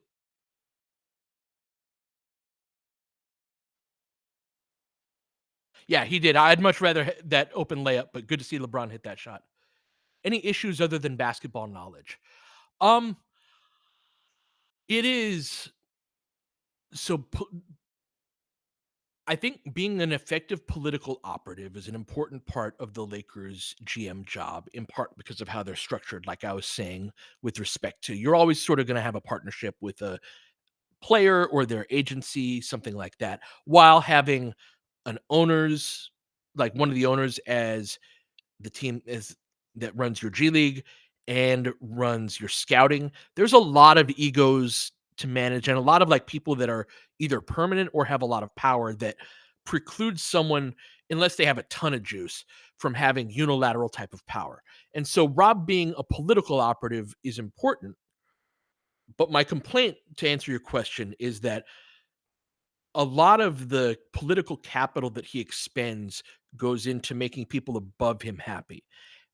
Oftentimes, there's a level of inconsideration toward others that don't have as much power that breeds a lot of resentment. And so in this example, the Bus brothers are two of the people that I think of that Rob does not view his job at all of having to make them happy. It's very much, I have to make Ginny happy. And he's correct about that, right? But if you go through managing a job that has this nature to it of only pleasing your boss and the people who are quote unquote below you can go kick rocks, that can breed a level of rivalry and you can start if you're factional in that degree, you have to actually take great efforts to keep those factions together to maintain cohesion. Otherwise, and even if everybody gets along, that's hard to do, right? Even if because there's if you think about it, like the roster is partly, G League guys that Joey wants as the two-way guys, Joey and his squad, people that we draft that Jesse wants. It's some free agents that LeBron and Clutch want, or trades that they might want, and it's the overall vision that Palinka has. Kurt Rambis will have a say at the very least. Like a lot of people, they solicit the advice and the thoughts of them and whatnot. And so Palinka's ability to manage the people under him is one of my complaints, aside from basketball knowledge. And no, they don't own crypto. Shaq. Back at it. Lakers down one. Lock and trail by Gabe. LeBron active in the passing lane. Racks the closeout. Highsmith drop step. Oh, gets the finish over AD. Damn. Nice play.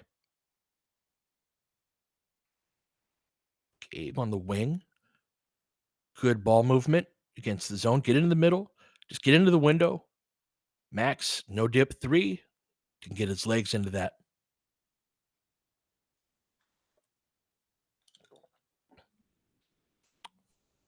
Chase off the 3-point line. LeBron tries to take the charge and does. That's something that I'd love to see Austin. Oh no, it's hurting.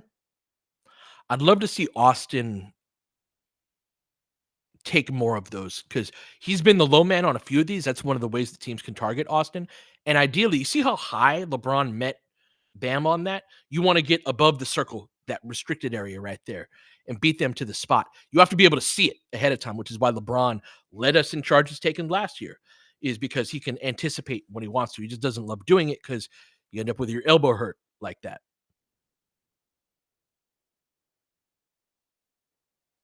Lakers down 3 in his zone. Braun to the bench. Dalton in for him. Nice. Look at the Lakers using the free throw line and dunker spot for some good high-low action. Down 1. Hedge and recover. Max stays with him. Out to Robinson. Late peel switch there. Good help over there. Drive kick to Highsmith. Damn.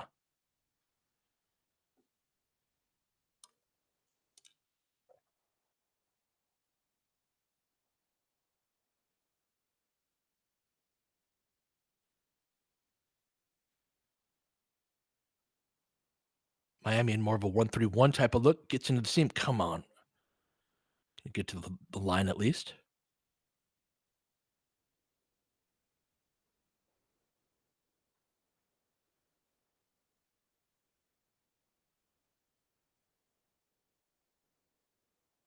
Yeah, this is I think there's part of this 17. Great question. Do you think we got lucky in 2023 with Memphis being conducive for Rui to have success in the playoffs? Like, are there more teams where he would have a Golden State or Denver type of series and be a playoff dropper? I think so. I think, remember, a big part of their strategy, of which Desmond Bain had a regrettable quote after game 1, but like, it's like, we're going to pinch off of Rui, and Taylor Jenkins runs, it comes from that Budenholzer tree. And so that was like, hey, Rui got to hit open threes, and you give Rui good looks, he's going to knock him down. Close out. Damn. And yeah, Rui was good against Denver that year. 25 for Hero. Pull that, Max. Little slow getting into his shot.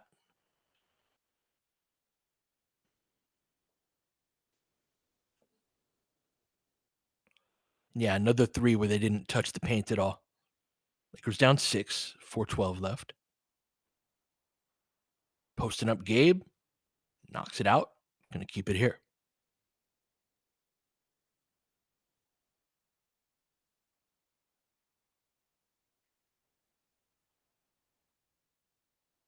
$14 on 50, 40, 90. Wow. While playing some stellar defense. Oh, we do it. We have a 2 big lineup. And LeBron isn't in. Yo, this is actually like a decent too big look. Shot over the top of Max though.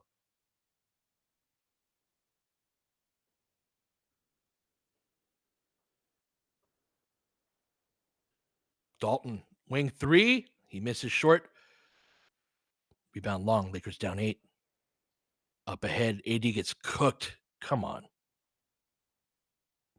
Up to 10. Oh, Max and Gabe together. That's it. That's the yeah.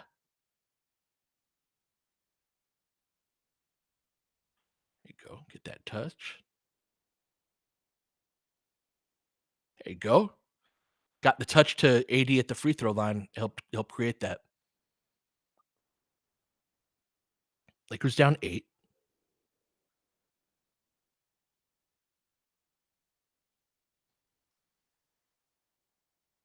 Oh, tough one. Yeah, playing Max with Gabe with the two big lineup and then being like, well, I guess two big lineups don't work. I'm like, ugh.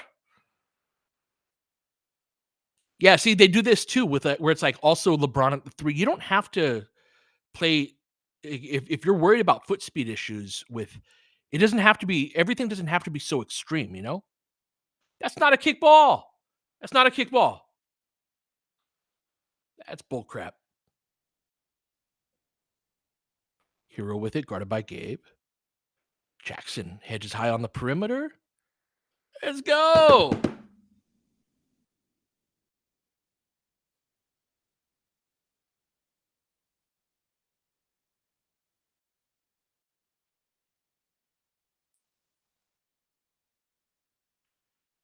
Miami staying in their zone.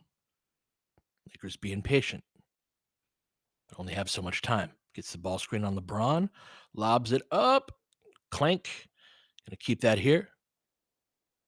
Oh, gonna be a foul.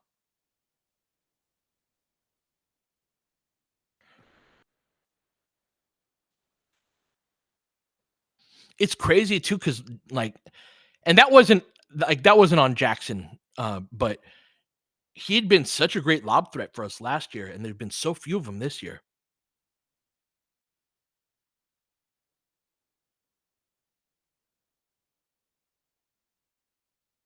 Yeah, AJ Dalton hasn't been looking for that.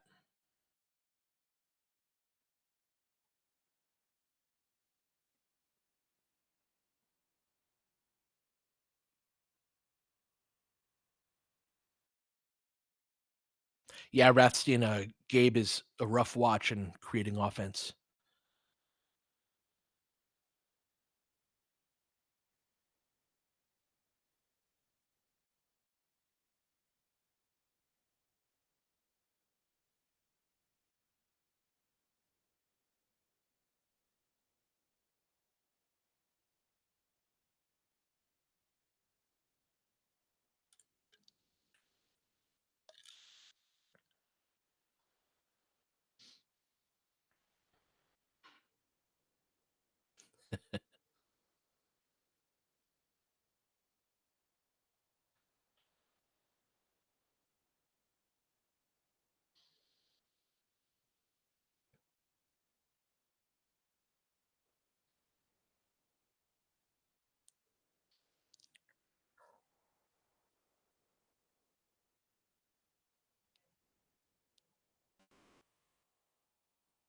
Mhm.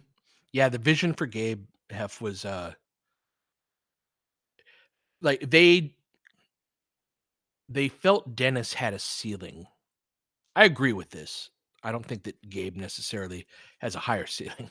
Um, but that Dennis's style of play is sort of a guy who needed the ball and wasn't a guy who could quickly shoot a three off of again 3-point attempts.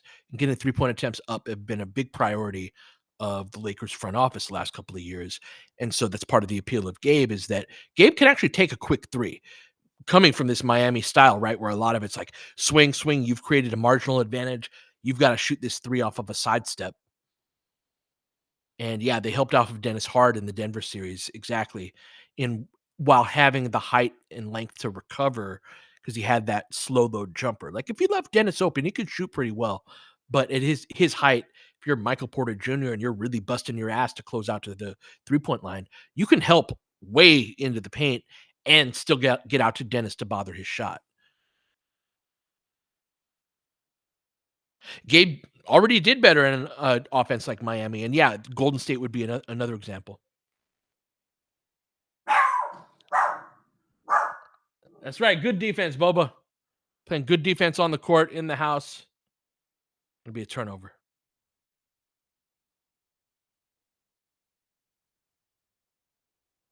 Usually he runs away because he doesn't like my broadcast. I think it's because I get excited about things, but he's out here tonight. Miami in that zone on the wing, aiding the dunkers.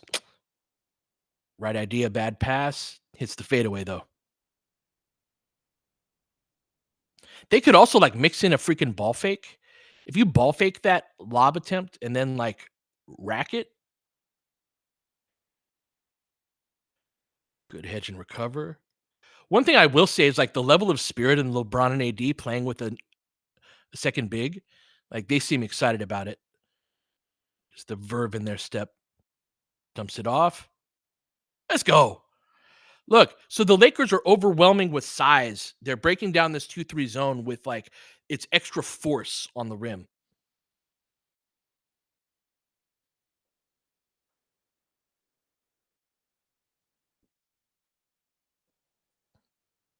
Braun, some verve on the ball defensively. Damn, nice shot.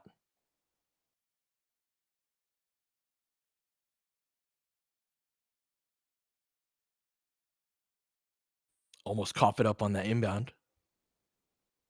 Yeah, AD's passing is rough.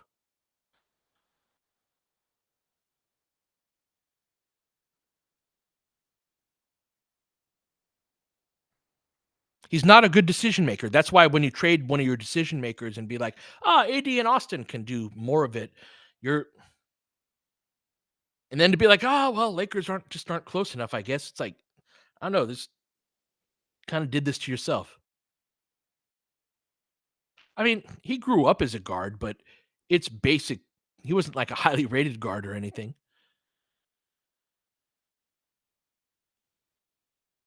Lob over the top. Let's go. Big boy basketball. Finally got that lob to Hayes.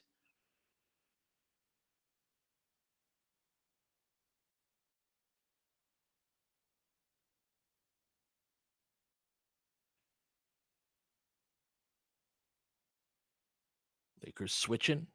Highsmith with that push ahead dribble. Coughs it up. Get the steal. Down by 4. 41 seconds left. LeBron. Corner. Dalton. Shot fake. They close out to him. Back up top to Braun. And take the 2 for 1. Jackson going to step up on the screen. LeBron snakes it. Pulls up. Can't get it to go. Yeah, I hate seeing Dalton gun shy on those. That should be a shot fake, sidestep, let it fly. Dalton double, got to get back. Way too slow. Oh, Lakers get lucky. They miss the layup. Dalton, 4 seconds left. Racking it all the way across his body. Gonna get the foul. He gets that whistle a decent amount because that's a shot that you will. It's kind of an awkward way to shoot. And if you're running with him in transition, it's very easy to bump him in a way where it's like that is a foul. It's just in part because you weren't expecting him to go up at that angle. So we've talked about the Lakers post ups not being super efficient off of the ball. That is one of the ways you can get offense out of the dunker spot. I know that those lobs to Jackson have been annoying and not always the right pass to make, but that is one of the ways you can let the system and the talent that you do have kind of work around a post centric. But you have to play bigger in order to do it. It's called the dunker spot for a reason.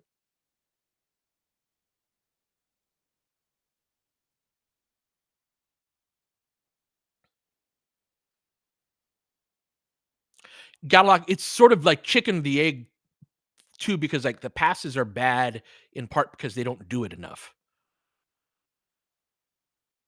Oh yeah, pull that, Dalton. Too long. Damn. All right. Good quarter by the Lakers. Cut 10 points off of the lead. Go down into the fourth, down by 2, 85-83.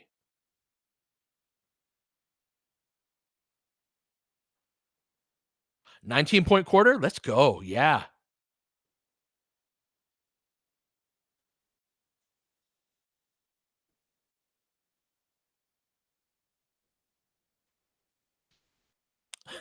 They keep showing that little girl who's like extremely excited to see LeBron play. I'm cracking up because he's been super annoyed for most of this game. So he's like walking right by her, cussing people out.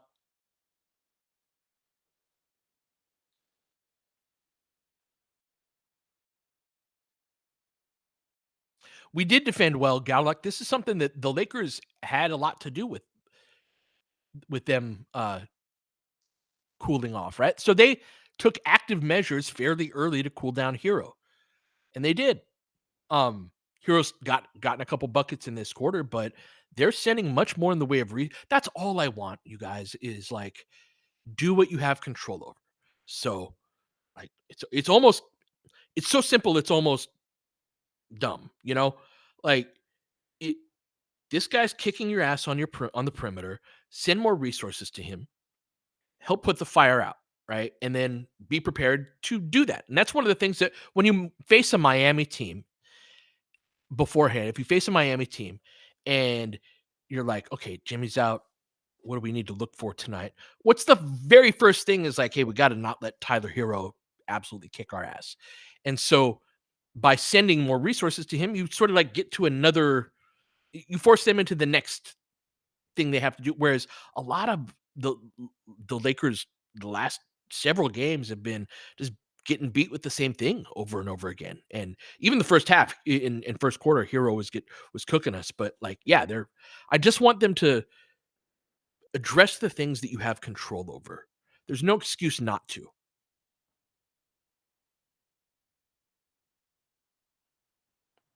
Man, yeah, he front rimmed that.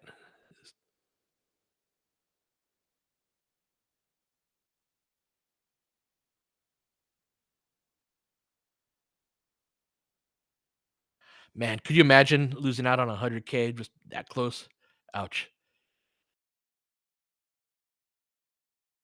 Yeah, 29-19 in that quarter. Good to see.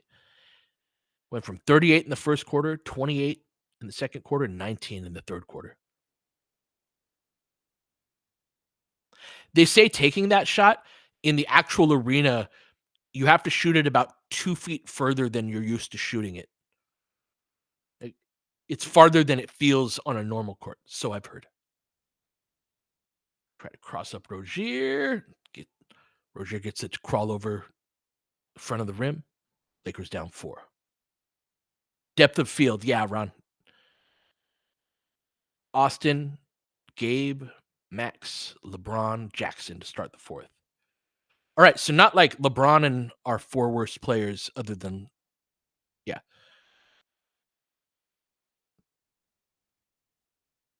Austin's so elite at attacking closeouts with speed. Like if you give Austin a little bit of advantage, he's going to extend the shit out of it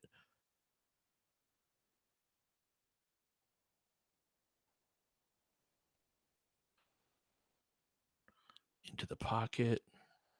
Austin. Oh, that's goaltend? Something? What? Thank you. Wake up. Hey, hey, hey.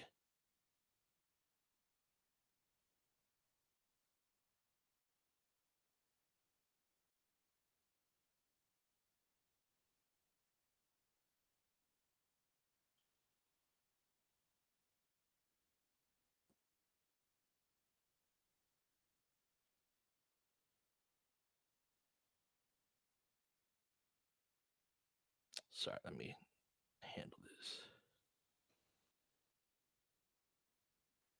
There we go. Sorry about that.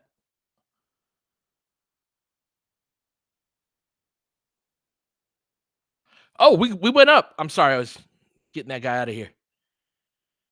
What happened? Gabe hit a 3? Oh, Lakers defending. Jackson breaks it up. Trips over himself. Gives it to Austin.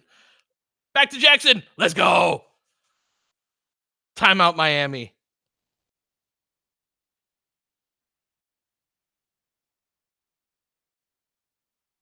It's the best watching her go crazy.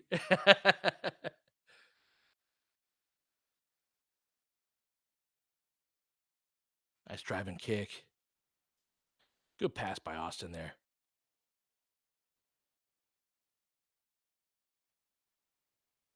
What's up, homie? Came at the right time.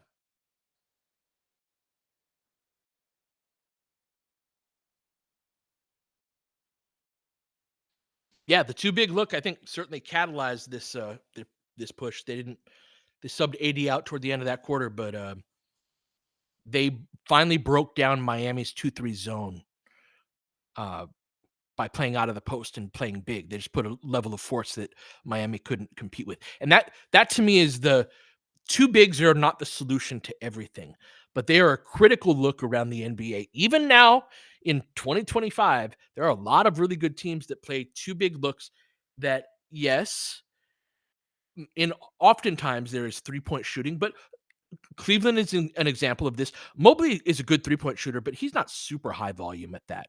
And if the 3-point shooting, why is that always like the only most important thing? There are other things that matter in basketball that if you don't, that can't be the reason that you don't have that look at all. There are some times where actually for this game against this team, that would very much solve our problems. And we just saw that level of combined force be able to break down just the walls of the zone where Hefchuk had been pointing out like these threes aren't that great. They're just swinging the ball around the perimeter, not getting paint touches. They're not in rhythm the way that you really want to get these threes, in part because we're never getting penetration in the first place. But a certain level of size, it's like I call it like breaking down the castle walls because it's like, yes, this structure is in place to prevent you from doing it. But if we got three dudes that are just too big, at one point there's a breaking point that happens, and that's really helped catalyze us to this point.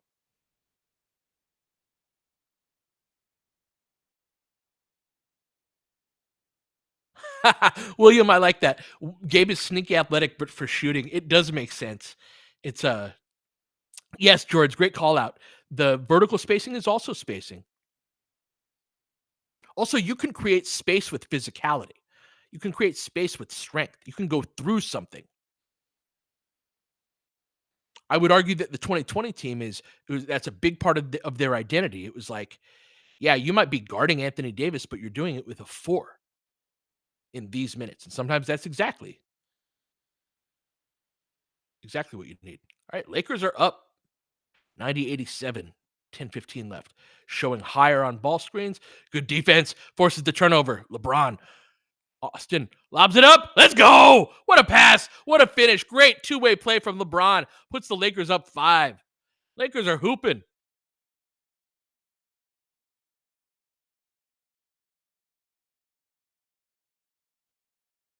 All right. Off of the screen, Rozier, pull up. Big shot for them. Yeah. Crushed him on that screen. Good call out. Lakers up 3. Back in that zone. Lakers do not have that level of force on the floor. They do have an open corner 3. LeBron can't get it, though. Rozier with it. 3 ball. Misses by a ton. Great contest by Max. Up ahead to Austin. Thank you for not shooting that. Up top to LeBron. Skip into the corner. Max thought about it. Shot fake. Racked middle. Jump stop. Bumped. Swatted away by Ware with authority. Jovic looking for him. Nope. Up top to Rozier. Back to Jovic. Guarded by LeBron. Looking into the post to Ware. Guarded by Gabe. Gabe's going to crowd him. Out. 3 ball. Contest over Jackson. Damn. A really nice pass there. Is that Burks? Yeah. Tied up at 92. Gabe in the middle of the zone. Takes the fade away. Gets it to go. That's an easier shot than the one where you like catch it and turn right away. That's more of a floater. That fadeaway is more jumper footwork. That's a lot more comfortable. 3 ball. Robinson misses long. Get the ball. Damn. Tapped out. Come on, guys.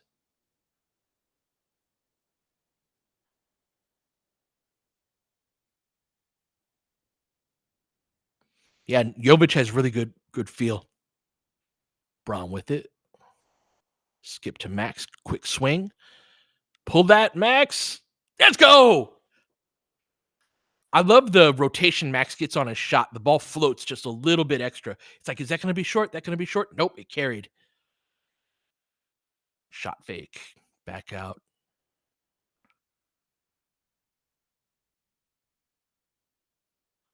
Max hurting a little bit. Got to the closeout. He's all right. Got the ball denial turnover.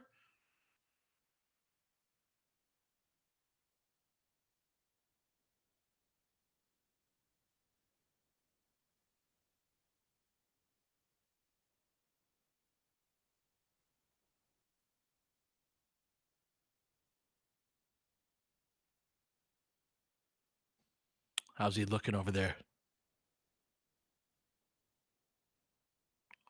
All right, Max goes to the bench.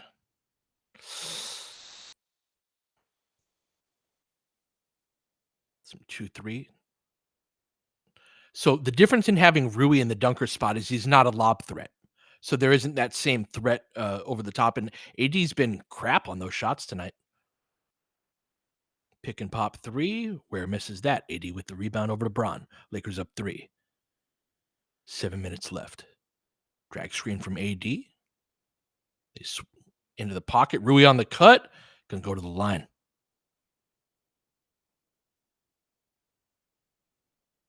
Yeah, that was a crazy pass.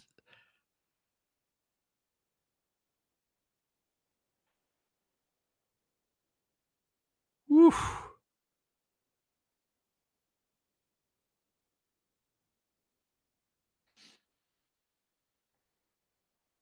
Hell of a game from Rui. Good to see Rui get 13 shot attempts.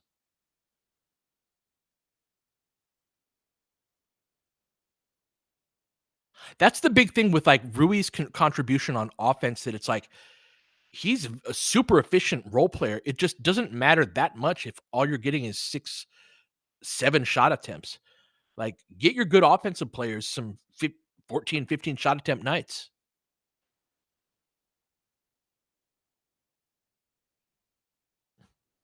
5-point lead for the Lakers, 6:50 left. Close out to Jaquez. Rui slides his feet.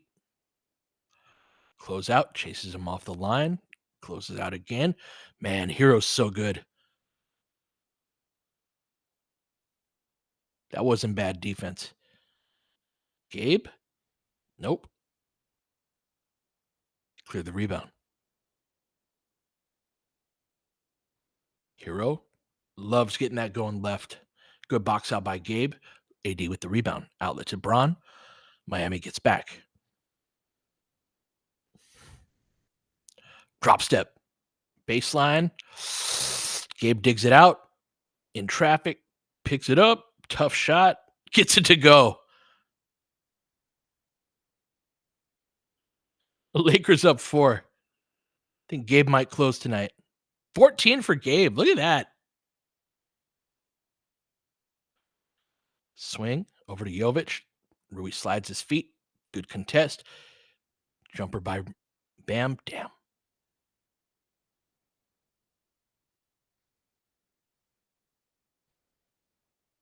In the middle. Out to LeBron. Open. Nice. Great pass. Great read. Spoelstra, timeout. Lakers up 4, 103-99. All starts from getting the touch at the free throw line to AD. Get the ball there, break down the defense.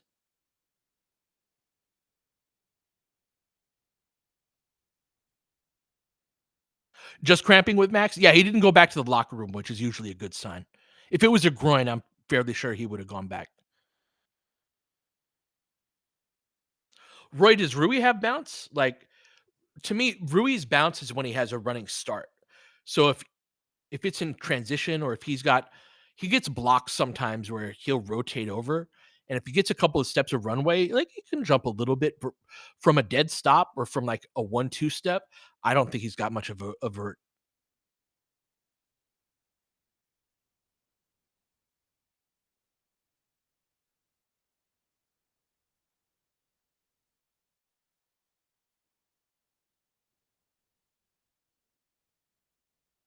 Max only the only dead stop athlete. That's a good call out. Uh-huh. Yes, he does, Sacktown. Oh, he's totally yammed on a couple guys before, Roy. What I'm saying is that he like there was one on Jaren Jackson Jr. We were talking about that Memphis series earlier. He got one on him. He'll get guys, but he's got to get a running start to be able to do that.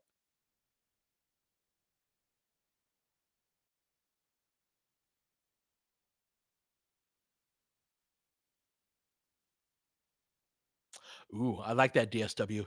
Yeah, athletic primes are. They always say that like your athletic cup feel starts out almost completely full, or the elevators at the top floor, and then your experience and knowledge and know-how is all at the bottom, and then those two elevators go in different directions, where the prime of your career is right around where they meet, where you've lost a little bit of your athleticism that you had when you were 19, 20 years old, but you've gained some wisdom and all of that. Also, like when you're 24, 25, you can still access a lot of that great athleticism, even if it's not like just how you naturally play every play, but you're also stronger. So I would argue that's your athletic prime because you have the added element of strength. So that's my only pushback to your point, DSW, is that I think strength is an element of athleticism in ways that it's difficult when you're 20 years old to be that. I have no bounce, homie. Like Jack Perkins has in his bio, I am also unlikely to break your ankles. I want to come back as a lob threat five. If I'm good and the basketball gods deem it so, and reincarnation is true, I don't want to be like a star. I want to be like a throw it up to the top of the square and let me go get that MF. Like I don't want to be a high IQ player. Let me fly in the sky, man. Jovic goes over the top of Austin. Not much he could do about that.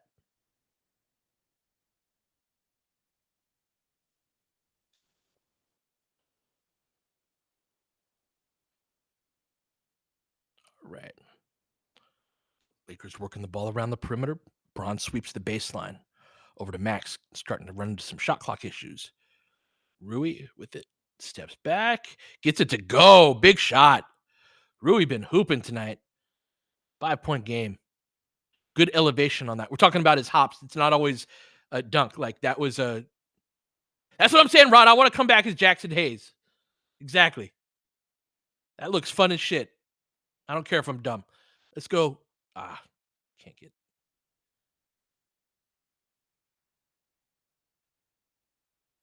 Lakers down up 3, 4:24 left. Austin into the pocket. AD been bad on these, but got that one to go. That was more of a jump hook, so like turn to the side. Other ones have been more floaters, and those are easy to like short arm or overshoot. He makes them look easier than they are sometimes, but doesn't have it tonight. So yeah, good to see a jump hook there. Good ball denial by Max. Comes off. Dig it out. Can't get there. Corner three. Fuck. Could have been a turnover. 2-point game. Oh, here we go. All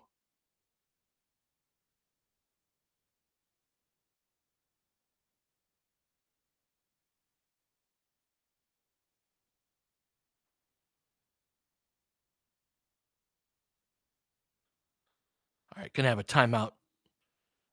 Lakers up 108, 106.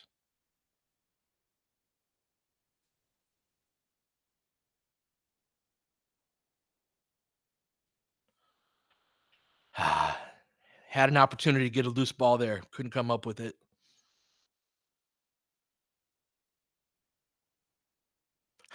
Andrew, I think you're right that they did it for rest that time. I think you're spot on with that.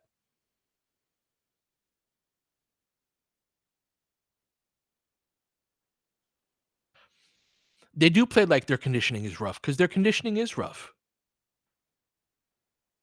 This is why, like, look, I know I'm an old man. I'll be that. But the no practicing thing, what what is the purpose that's supposed to serve, right? It's supposed to make players get hurt less, right? Because you're not putting as much mileage on them. But is that been what's actually happened? No.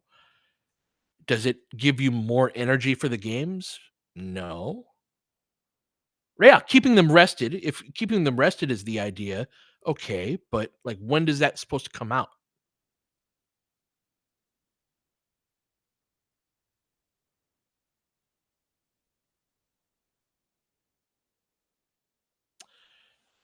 In terms of practicing? I mean, I think you could say both ways. Like, are injuries down? Oh, we're back at it. We're back at it. Back in that zone, LeBron with the three ball up top. Good decision. Nice shot. Back up five.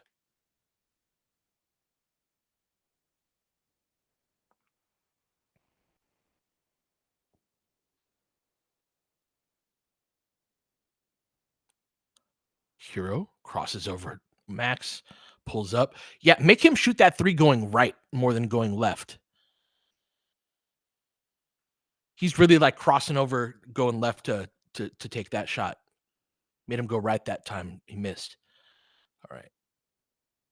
Braun, elbow, midi, got his.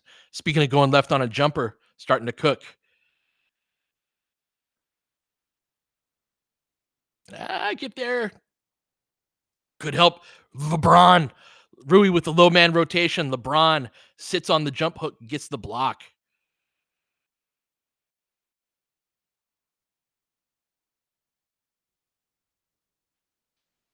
Screen.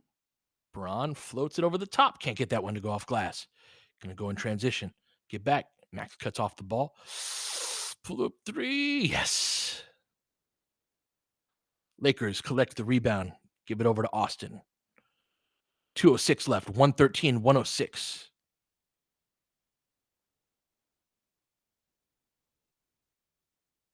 Into the post to LeBron. Posting up Highsmith. Fade away. My goodness. Let's go. LeBron with the hop in his step. Smiling. Oh, look at them smiling. It's been a while. It's good to see.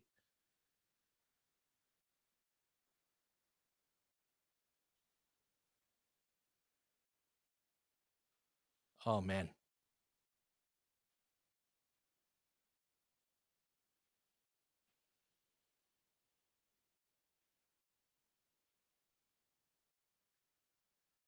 I'm gonna stick around a little bit, win or loss in this one.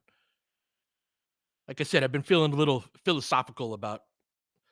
I just want to talk about like what we talked about on the pod a little bit today. I guess we can start talking about it now, Brandon. To play serious, you need serious players. The Lakers have a lot of guys that are not like super serious, and there is there are portions of the game where if you just wanted to play serious basketball for 48, we'd have to have like a six-man rotation. And this is fair. Those guys are often the stars, which cuts us down to like four serious players.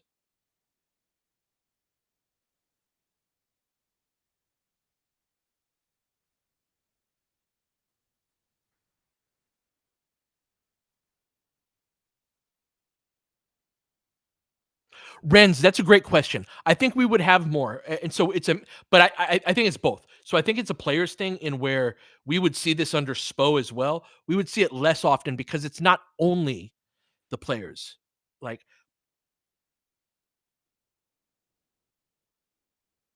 good closeout by Austin there. Tried to draw something up for a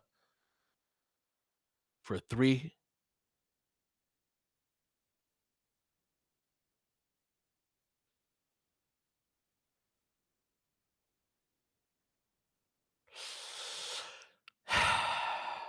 AD man, when we are up at the end of a game, we have so many combusting, like cannot execute the most basic shit.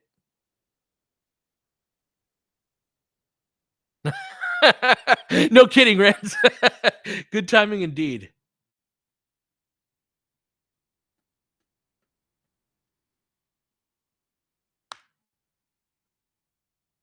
But yeah, that's just a simple post entry. AD never ball fakes.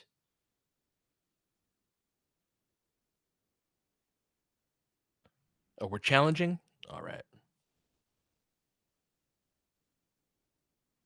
Yes, Ramelski, we were talking about that. Darius and I were talking about that after the pod today about Rondo talking to AD. Boogie was like this too, because remember, Boogie didn't play for us, but he was around a lot. JaVale, right? Like these are all super strong. Dudley, strong personalities. That would Quinn Cook. hmm that are all adults that are kind of like sure of themselves and in their own skin. That are like AD is the talented kid that can fuck around sometimes, that needs a certain amount of big brother around him. Yep, Dwight was like that, and all those guys could talk to him on that level too, because they were all like Dwight and Boogie. Those were all-star big men in their prime.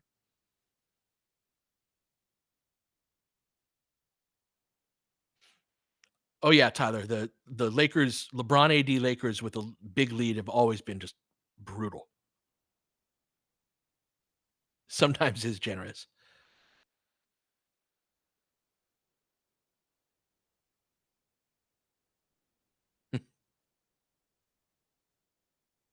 They really have, friends. It's been a lot of young guys that they're just looking to find their place in this league and in this world. Um, that yeah, and now DFS is a 31 year old that knows who he is. He's of that ilk.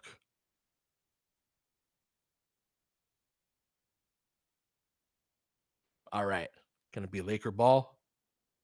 Please be serious. Just like I don't even care if you miss. Just like run a possession where you don't cough the ball up and give up a breakaway layup. Something stupid.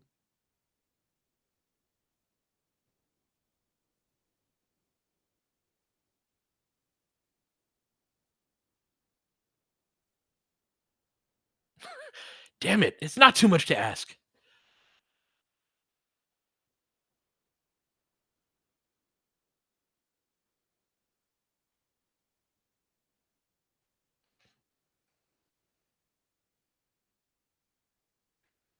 Lakers do get the ball on bounds.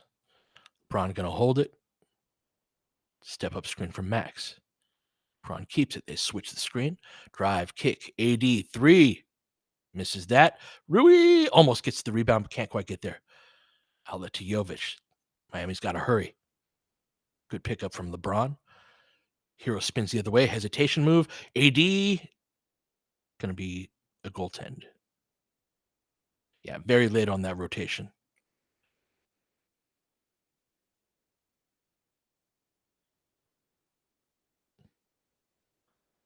Lakers up 7.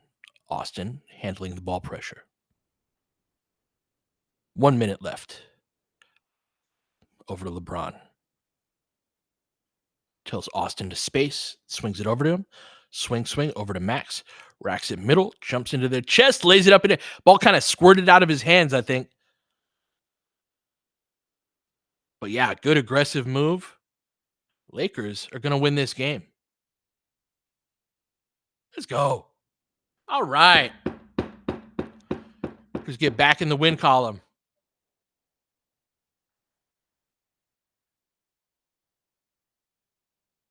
That was an excellent second half. Lakers hold Miami to 42, if my count is correct. 19 in the third, 22 in the fourth here. Hey, what's up, Keezy? Good win tonight.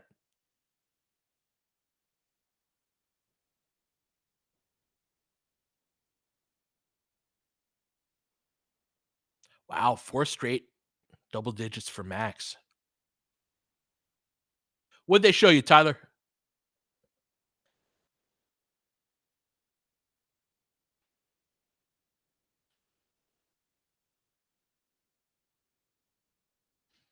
Let's go. Miami's going to dribble it out. Thought the key to the game was when they finally broke down Miami's zone in that third quarter. Um, Defensively, I really I liked how they defended for a decent portion of the night.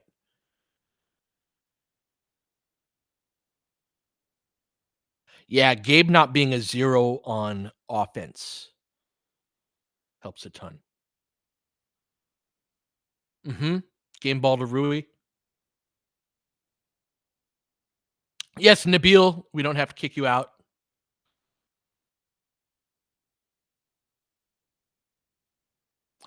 Hey, look at that LeBron. Aw,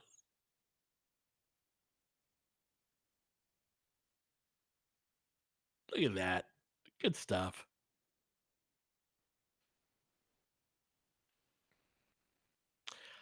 I got a Kobe's wristband one time.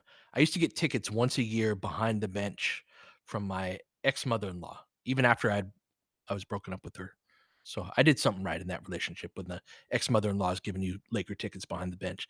And it was the game where we beat Cleveland by like 55, and it was a Byron Scott coached Cleveland team. Bynum was on that team. We, no, but we legit won that game by 55. It's not an exaggeration. It's something around then. Um, and Kobe was out for the entire fourth quarter, and yeah, turned around.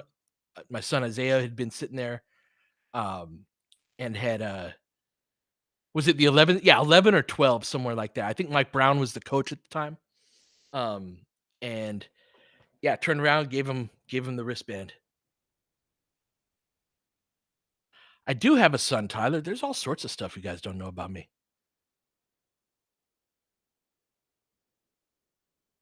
You notice I don't talk about myself a whole lot. Like, yeah,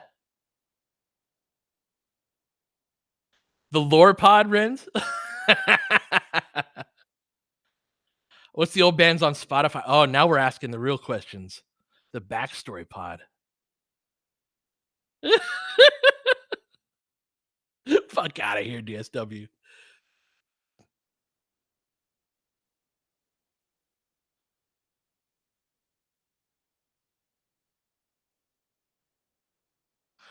Gadalock, if you have ever listened to my pod, you've heard the metal band. The song that's behind the outro is a song I wrote a long time ago.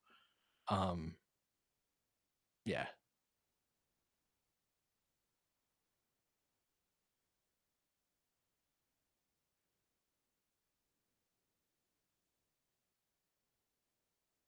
Yeah, William, that's my brother. You want the oligarchy and parallel power structures pod? Yes,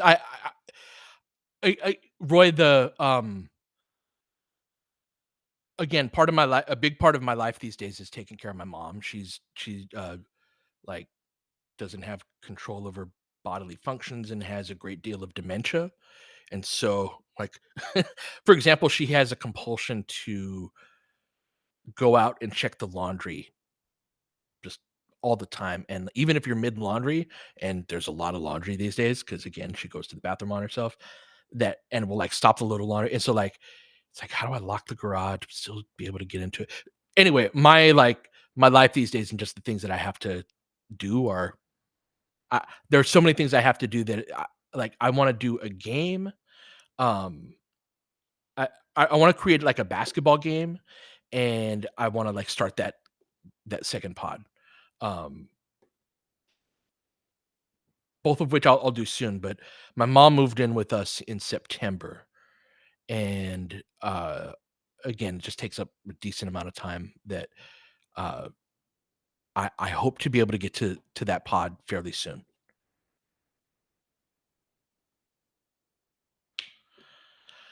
I'm not a great son, Ampha.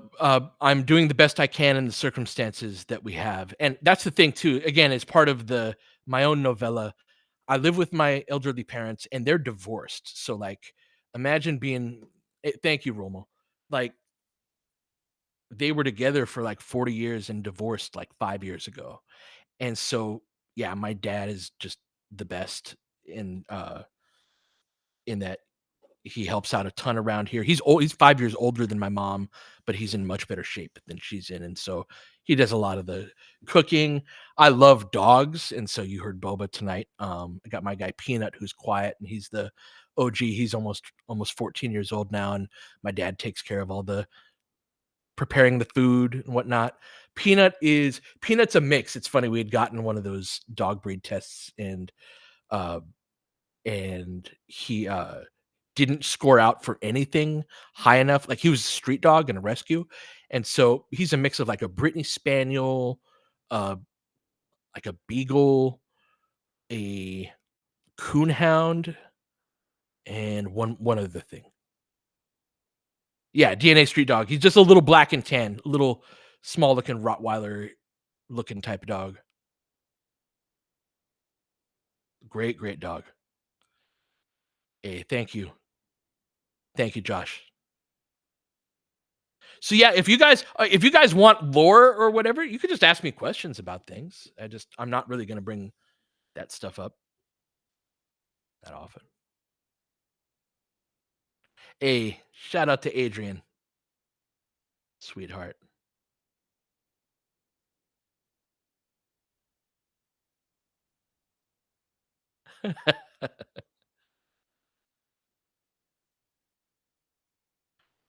Fuji, I would recommend watching this game. So Lakers were down in the first half, and it was frustrating for sure, but it wasn't one of those like these dudes just don't give a crap type of thing.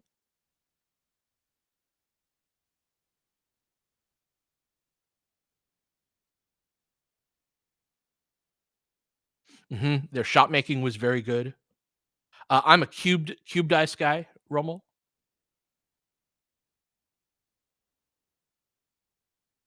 Renz, without getting too much into it, like I love Tom. Whenever we've been close, it's ended up not working out very well, so we don't talk that much. Um, but he helps, with like he doesn't live here with us, but he helps with my folks and whatnot. But yeah,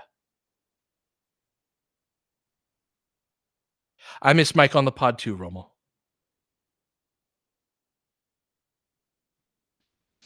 Rob, the hope was always been for Darius and I to do the pod for decades and decades. I've just the way my life has gone, I know that every 5 years or so, I've been a different person in a lot of ways. I've been can you believe I was like a licensed insurance agent at one point?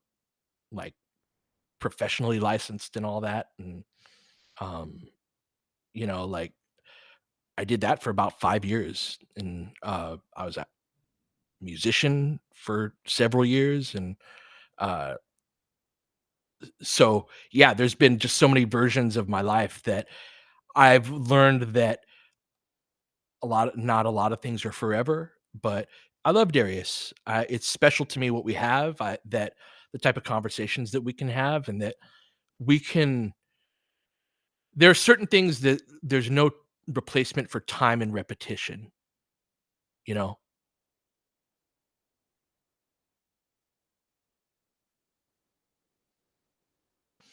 T. Lester. So great question. Who do I think we can't beat out west besides OKC? So I actually think we can beat OKC. I think we match up especially well with them because we have Anthony Davis at the end of a lot of their offensive creation.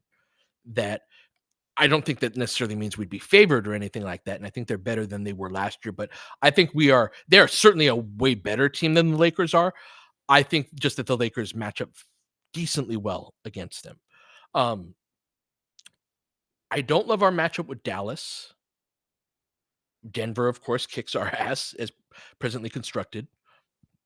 Loved having Rajon Romo.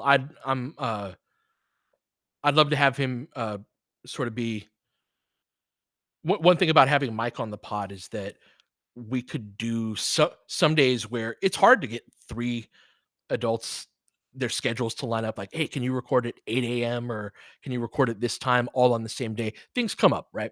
And so with Mike, we could do two-man pods and just still keep the pod going. And then if one of us had a thing where we could make that pod, we had that third guy. I'm thinking of asking Raj to do that more where, he'd be a fill-in host. I really admire him and the work that he does and just the passion that he has for it and just um the level of care that he puts into it.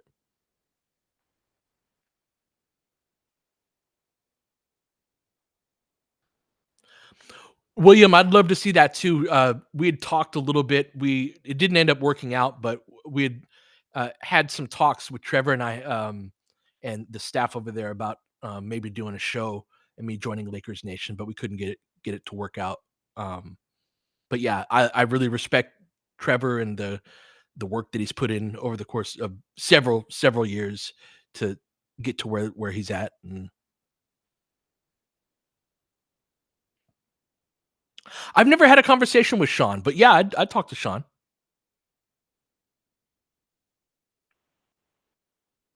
Hmm. Yeah, Trevor. No, Trev. That was part of the discussions. It's like the volume of production that they do. Like he puts in a lot of work and a lot of time.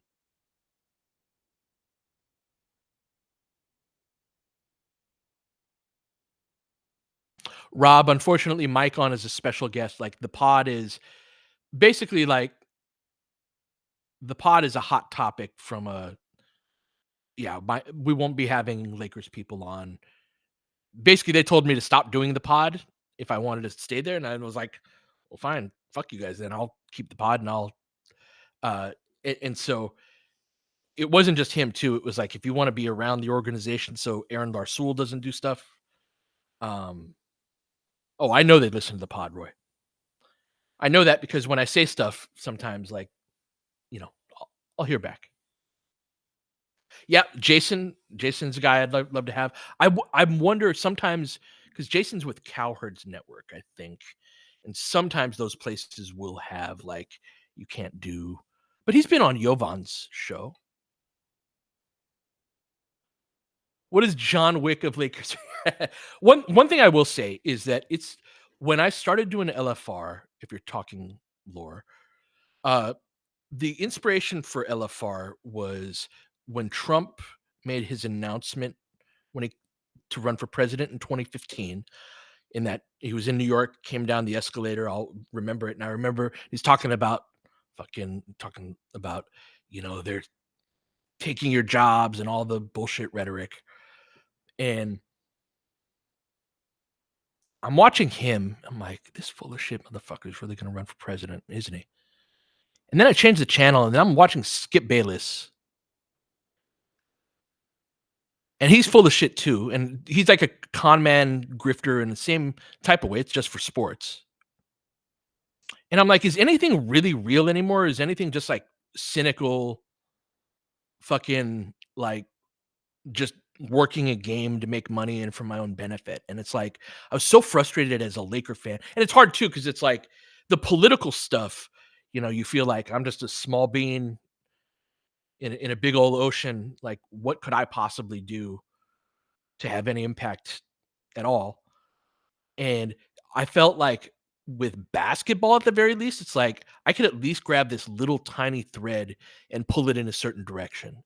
And so there's a there's a song by the Chili Peppers, old song called Johnny Kick a Hole in the Sky that I always loved the idea of that, like the idea that you could kick the hole in the sky like it was made out of paper.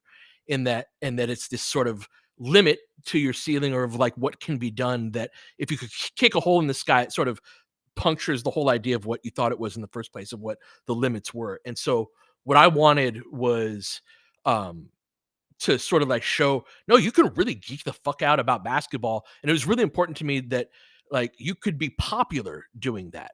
Like the argument was always like, oh, people don't want to just listen to dry film breakdowns and don't make it fucking dry, make it entertaining.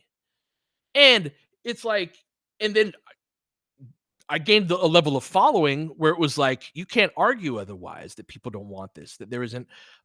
I wasn't the only person that was feeling that level of man. What the fuck? And so it's like if and that culture that you're talking about nothing being real, Roy. Like we have to create that. That's the good side about the era that we live in now. Is that a schmo like me, just a fucking high school basketball coach that just loves the Lakers and loves the can build a career out of this because in the past somebody like me would have to beg for a job and be like, "Well, do you have a degree from this university or anything like?" No, I can make you interesting stuff that people would like, but that like we have to make it ourselves in a lot of ways.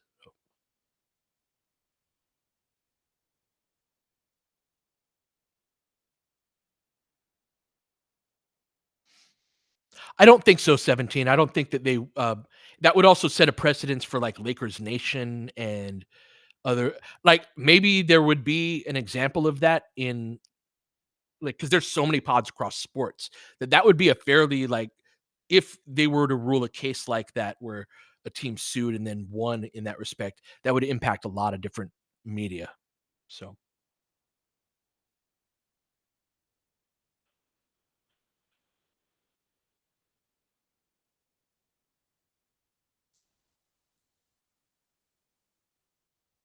oh, I would never go to the Ringer, hell no.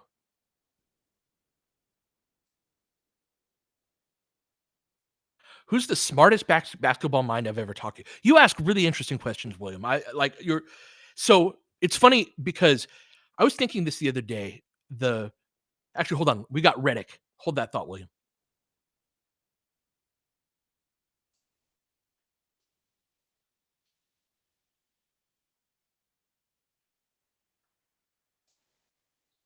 Nate Duncan.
Turn the audio down. Sorry about that.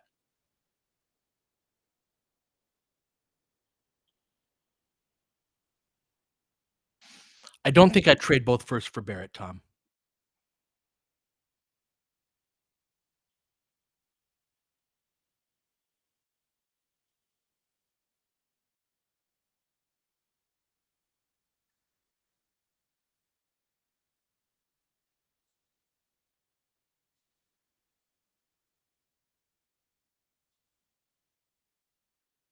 All right, let me scroll up here.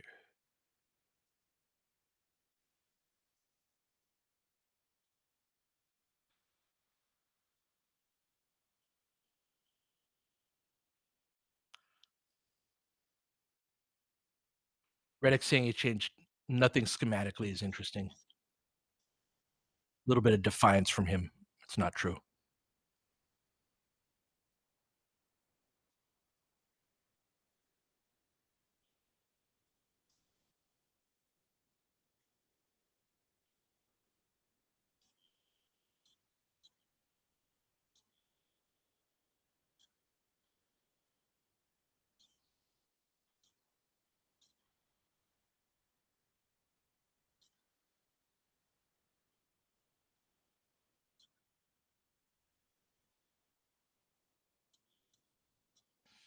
Talking about treating hero like Steph on defense.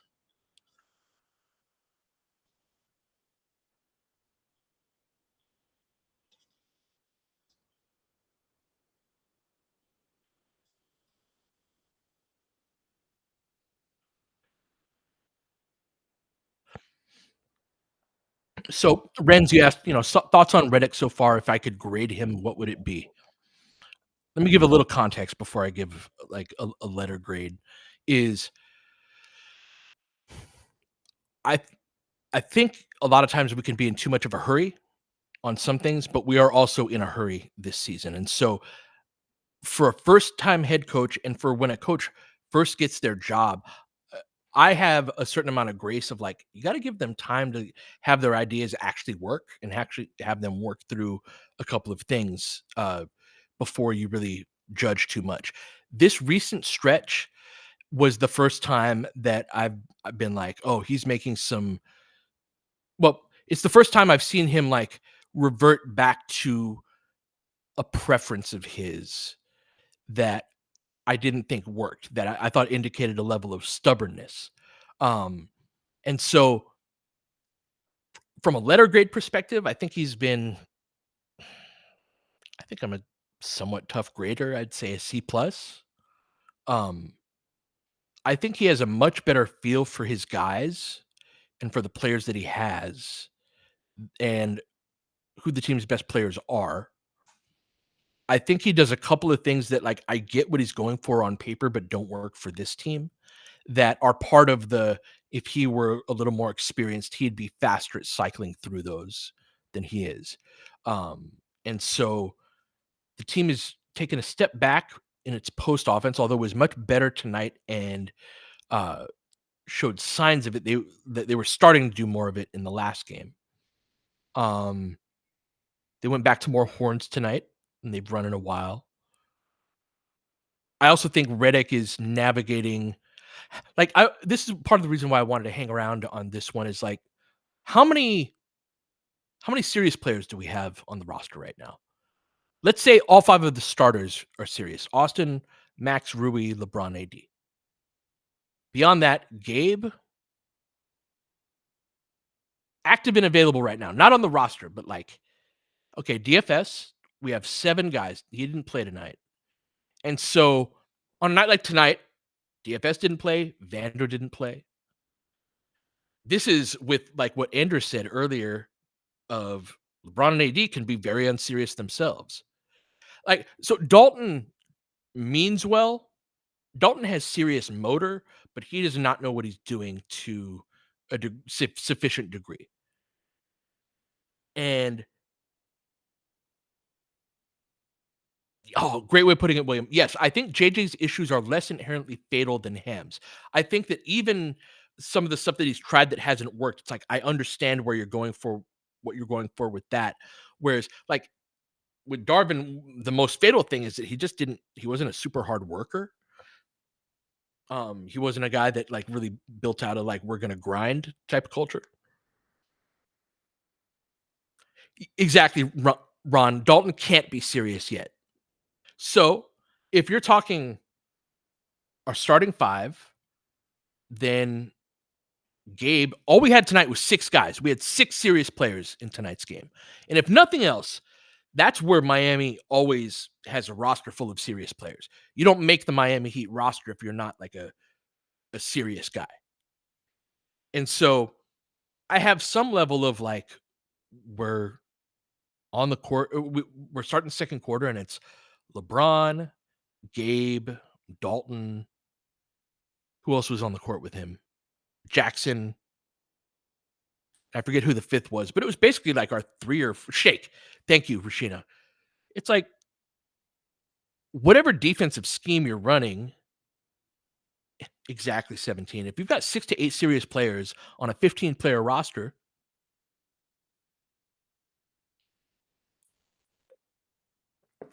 Roy, I totally agree. Like Rui has talent and he tried, and I thought he was fantastic tonight.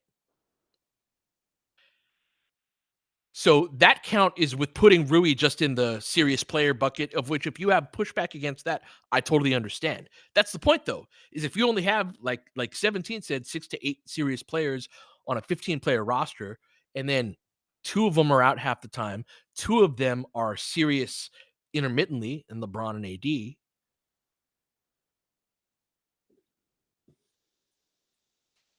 That's a good way of putting it, Renz. Yep.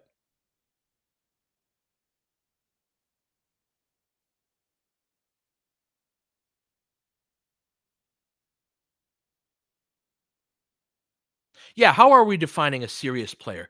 So, Josh, there is a do you do your job that goes beyond talent, which means like if you're supposed to relocate, do you relocate? If you're supposed to crash boards, do you crash boards? If you're supposed to drop down and chip a guy, do you drop down and chip a guy? This happens, dozens of stuff of things like this happen on an individual play. Do you follow the scouting report? The things that you have control over that are not how fast you run or how high you jump, how strong you are, how good of a shooter you even are.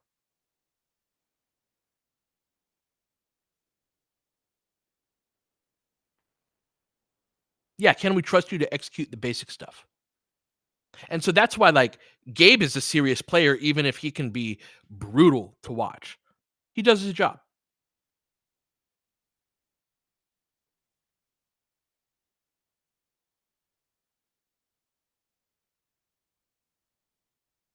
Yes, Josh.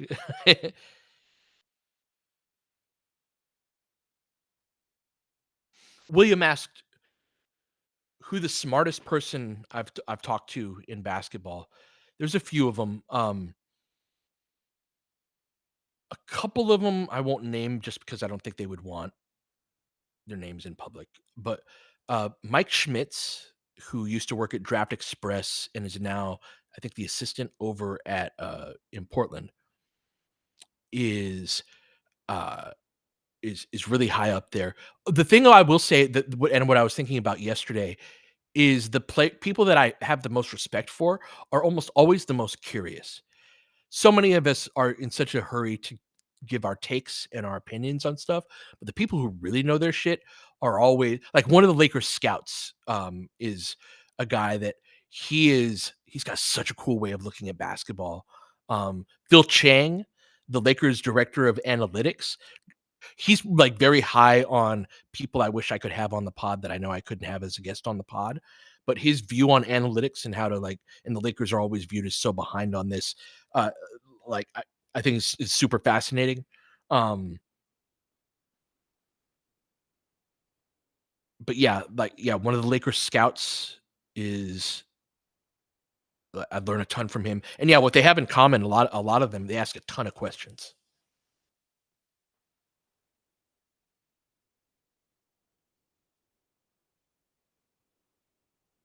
Could I go into the Lakers being behind? In what respect do you mean the Lakers being behind?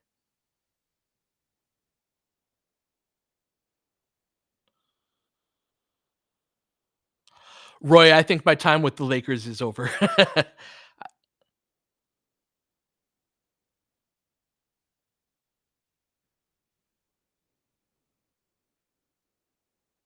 Gattelbach, their opinions are part of their value, and they do keep them close to the vest. But they do. So the other thing is that they do share their opinions, and that is part of the reason that they ask questions. But one thing I love about these people, they also have these incredibly like niche things that they're passionate about in basketball. This is part of like my one of my filters for like, are you really worth a damn as a basketball person? Is like, do you have random shit that really annoys you? Like, there's one guy who it's like stretch fives who don't actually shoot enough threes to matter. He had this whole rant that we one day in the at lunch on the second floor. It was me and a couple other people at the desk that he just was like ranting about this. That it was like it was adorable in a way, you know, that he was just this passionate about this super niche topic. And so that is those are the two things they have in common is they ask a lot of questions and they have extremely specific shit that bothers them that I always love.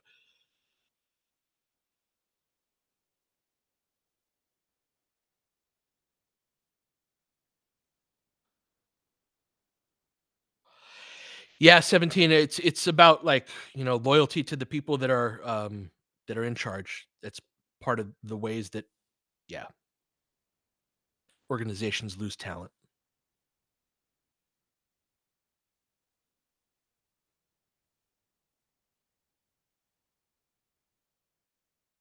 Thank you, Josh. Yeah, hoarding is not this is part of my like, I'm bothered by that Sam Presti is so can the man win a championship first before he's considered the best GM in the league?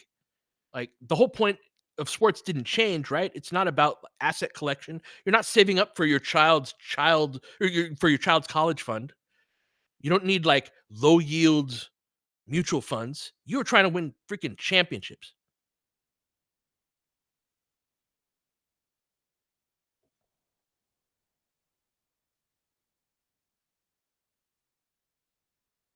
I've heard Renz that I would like Ted Lasso. I've got to get to that.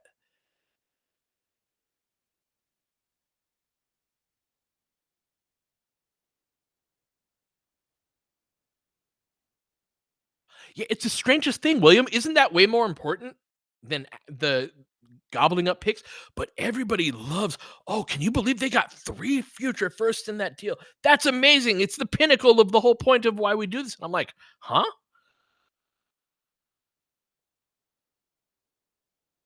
Ooh, both OKC and the Cavs are fake. I see it, Renz. I see it. I think it is a hot take. It is hot, but it's a good hot take. I think you could be proven right. All right, another recommendation for Ted Lasso. I like it. Have I met any revolutionary thinkers, the types that would invent whole new concepts that other teams start copying? That's a super interesting question. Part of the reason why I love the Lakers scout that I talk about um, is he is one has one of the most unusual, like spiritual, esoteric ways of looking at players. That yeah, he'd be one. But here's the thing: that on the downside, within the Lakers specifically, there's not a lot of basketball expertise in that in order to have that level of that's such a cool question of like revolutionary thought. I sort of compare this to playing music and learning your scales, right? C major scale is if you look at it on a piano, it's all the white keys starting on C, ending on C.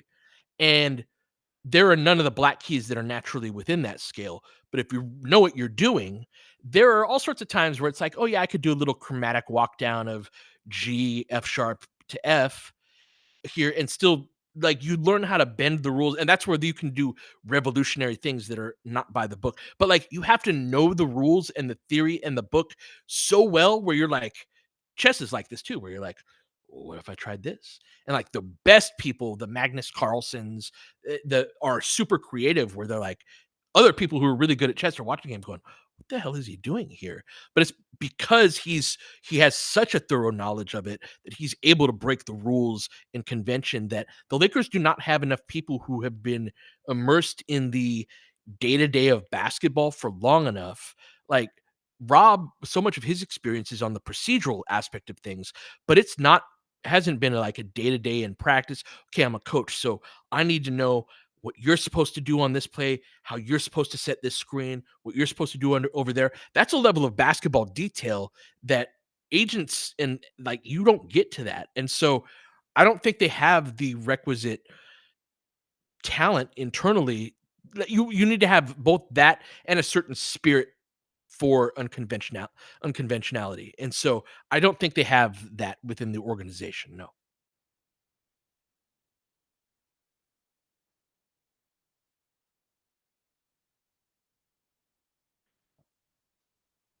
I don't know what my hottest Lakers take is, William. That's I don't really think of it in terms of that. That's for other people to judge. The awesome LFR producer is doing okay. The fires were closer to her than they were to me, so a little scary last week, but I think she's doing all right. Good. Reddick said he challenged the leadership in today's film. That's exactly what. Actually, this is such a good thing, Tyler. Last year, all the stuff. This is another thing I noticed from talking to people internally. They talk about all the same shit we talk about, all the same things that we complain about. Now it's like they've got more experience and more information and more like, well, it's this way because of that. That there are some things where, like, if the public knew, they'd be like, okay, I see it a little bit differently. But um, I was like, last year, I was like, if all y'all are fucking bitching about this over text message, why doesn't anybody speak up? And that's sort of like challenging. You need people to be able to look at LeBron, at AD, and coach them and be like, hey, man, I need you. I need you to help. And it's not just them, but it's across the board. The ability to have a confrontation and an uncomfortable conversation, it doesn't have to be uncomfortable either. We're all on the same side. But letting shit quietly pass by and everybody knows it's fucked up and nobody speaks up, that ain't gonna cut it more than anything else. So I'm so glad Reddick spoke up. There needs to be more of that. You can't let shit fester.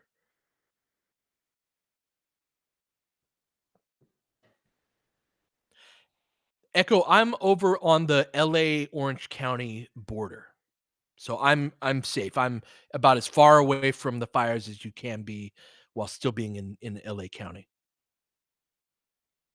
Ooh, Alex, thoughts on how AD played today? I didn't love AD's game today, but I thought he was like, I mean,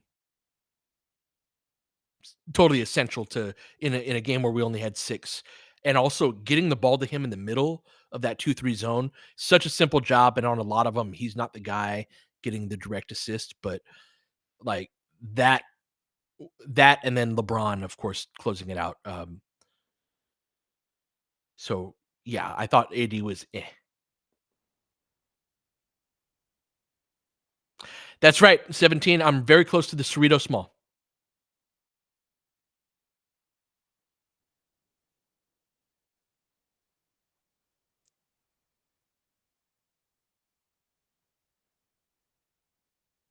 Right, Tyler, whenever there's a quote, like, why don't they ever have a conversation? Like, people need to speak up, and that's what I'm saying. Like, so from a leadership standpoint, there is leadership by title, and then there's leadership by personality.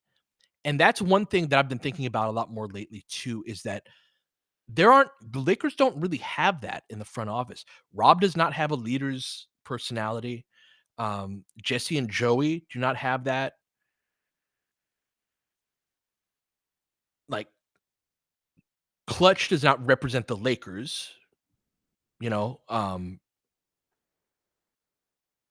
Hey, La Habra in the house. What's up? All right. Oh, the logo and Dr. Bus were giants. Absolutely. And they would get in an argument about a topic. It's healthy.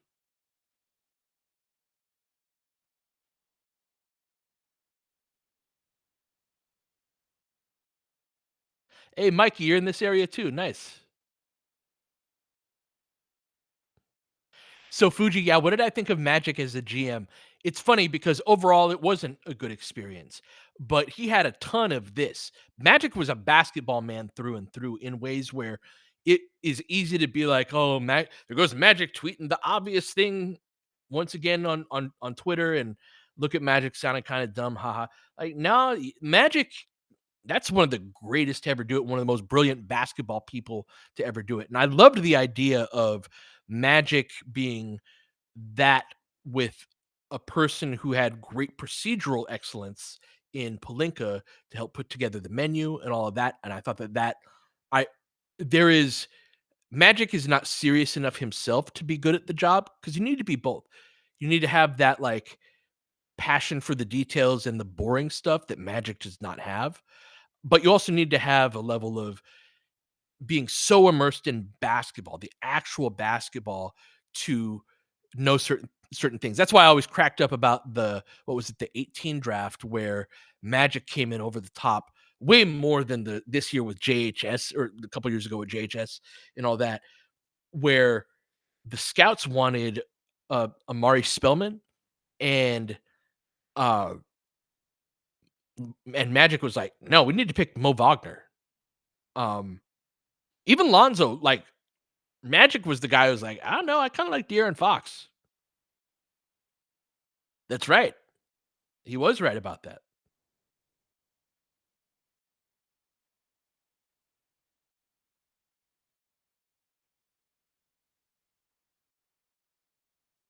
Yeah. Oh, his media tour stunk. I was in the room when he quit. That was one of the crazier moments that I was a part of was being like, oh shit, Magic's quitting right now. Like, and he stuck around and talked to everybody for like 2.5 hours. And yeah, the media tour stunk, but I understand it. And he was right about a lot of it.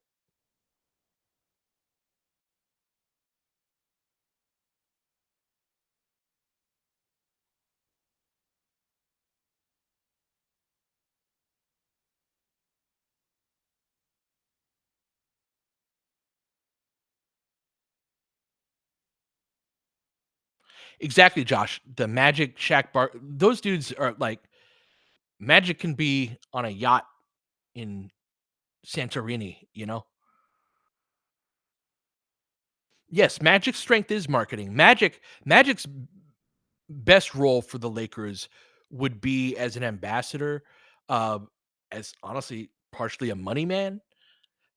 Magic can charm anybody. One of the most charismatic people I've ever been around in person. And I've been around some remarkable people, but Magic should be on golf courses, shaking hands with people, closing business deals for the Lakers, making the CEO of the company that's investing $10 million or whatever feel like $1 million, and that, oh, Magic Johnson paying attention to me when I was a kid. I thought he was the coolest thing. Like, yeah. Oh, the good call out, Magic being back if Guggenheim buys the Lakers. Yep. And he would be in a much more appropriate role. Sure. Oh man. Call back to the Magic's role in the Kawhi saga. What was it? Why couldn't he be a part?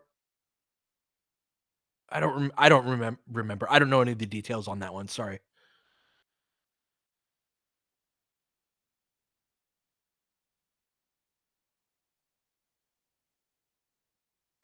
Yeah, man. I'm with Kobe, Josh. I I think a lot about like all the stuff Kobe would have done with his life. Like he would have attacked the rest of his life the same way that he did his basketball career and already had started. I just think about a lot of the things left undone, the like, you know, Lakers world that's so insulated from outside opinion and like so few people that Jeannie trusts at that super high level. Kobe would have been an invaluable voice for where the franchise is at and where it's going. Just the loss on so many levels. Yeah, coming up on 5 years. What's that in 11 days? Man.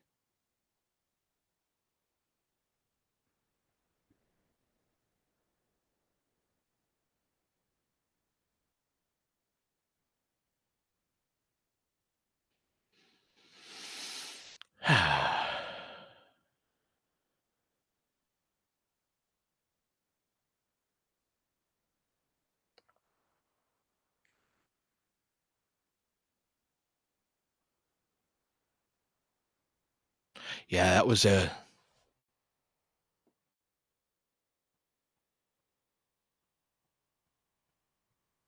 I'll never forget that day, seeing the initial tweet from TMZ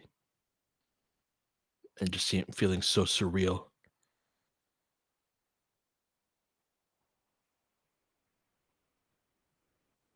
We'll talk about that, Roy.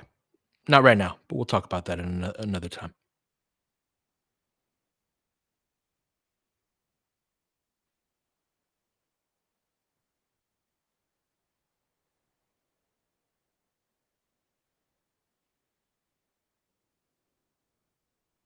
Yeah. What a way to end the night about a good win. um, I don't mean to wrap it up on a bummer, but I haven't had dinner yet, so I think I'm gonna go. Think I'm gonna go do that. Good win tonight. Been a wild ride. Appreciate you guys. Thank you so much. Um, we'll be back. Yeah, we'll be back tomorrow with the pod. Back next game, and I don't know what's for dinner yet, Renz. I think this is a soup and sandwich night. So y'all be good.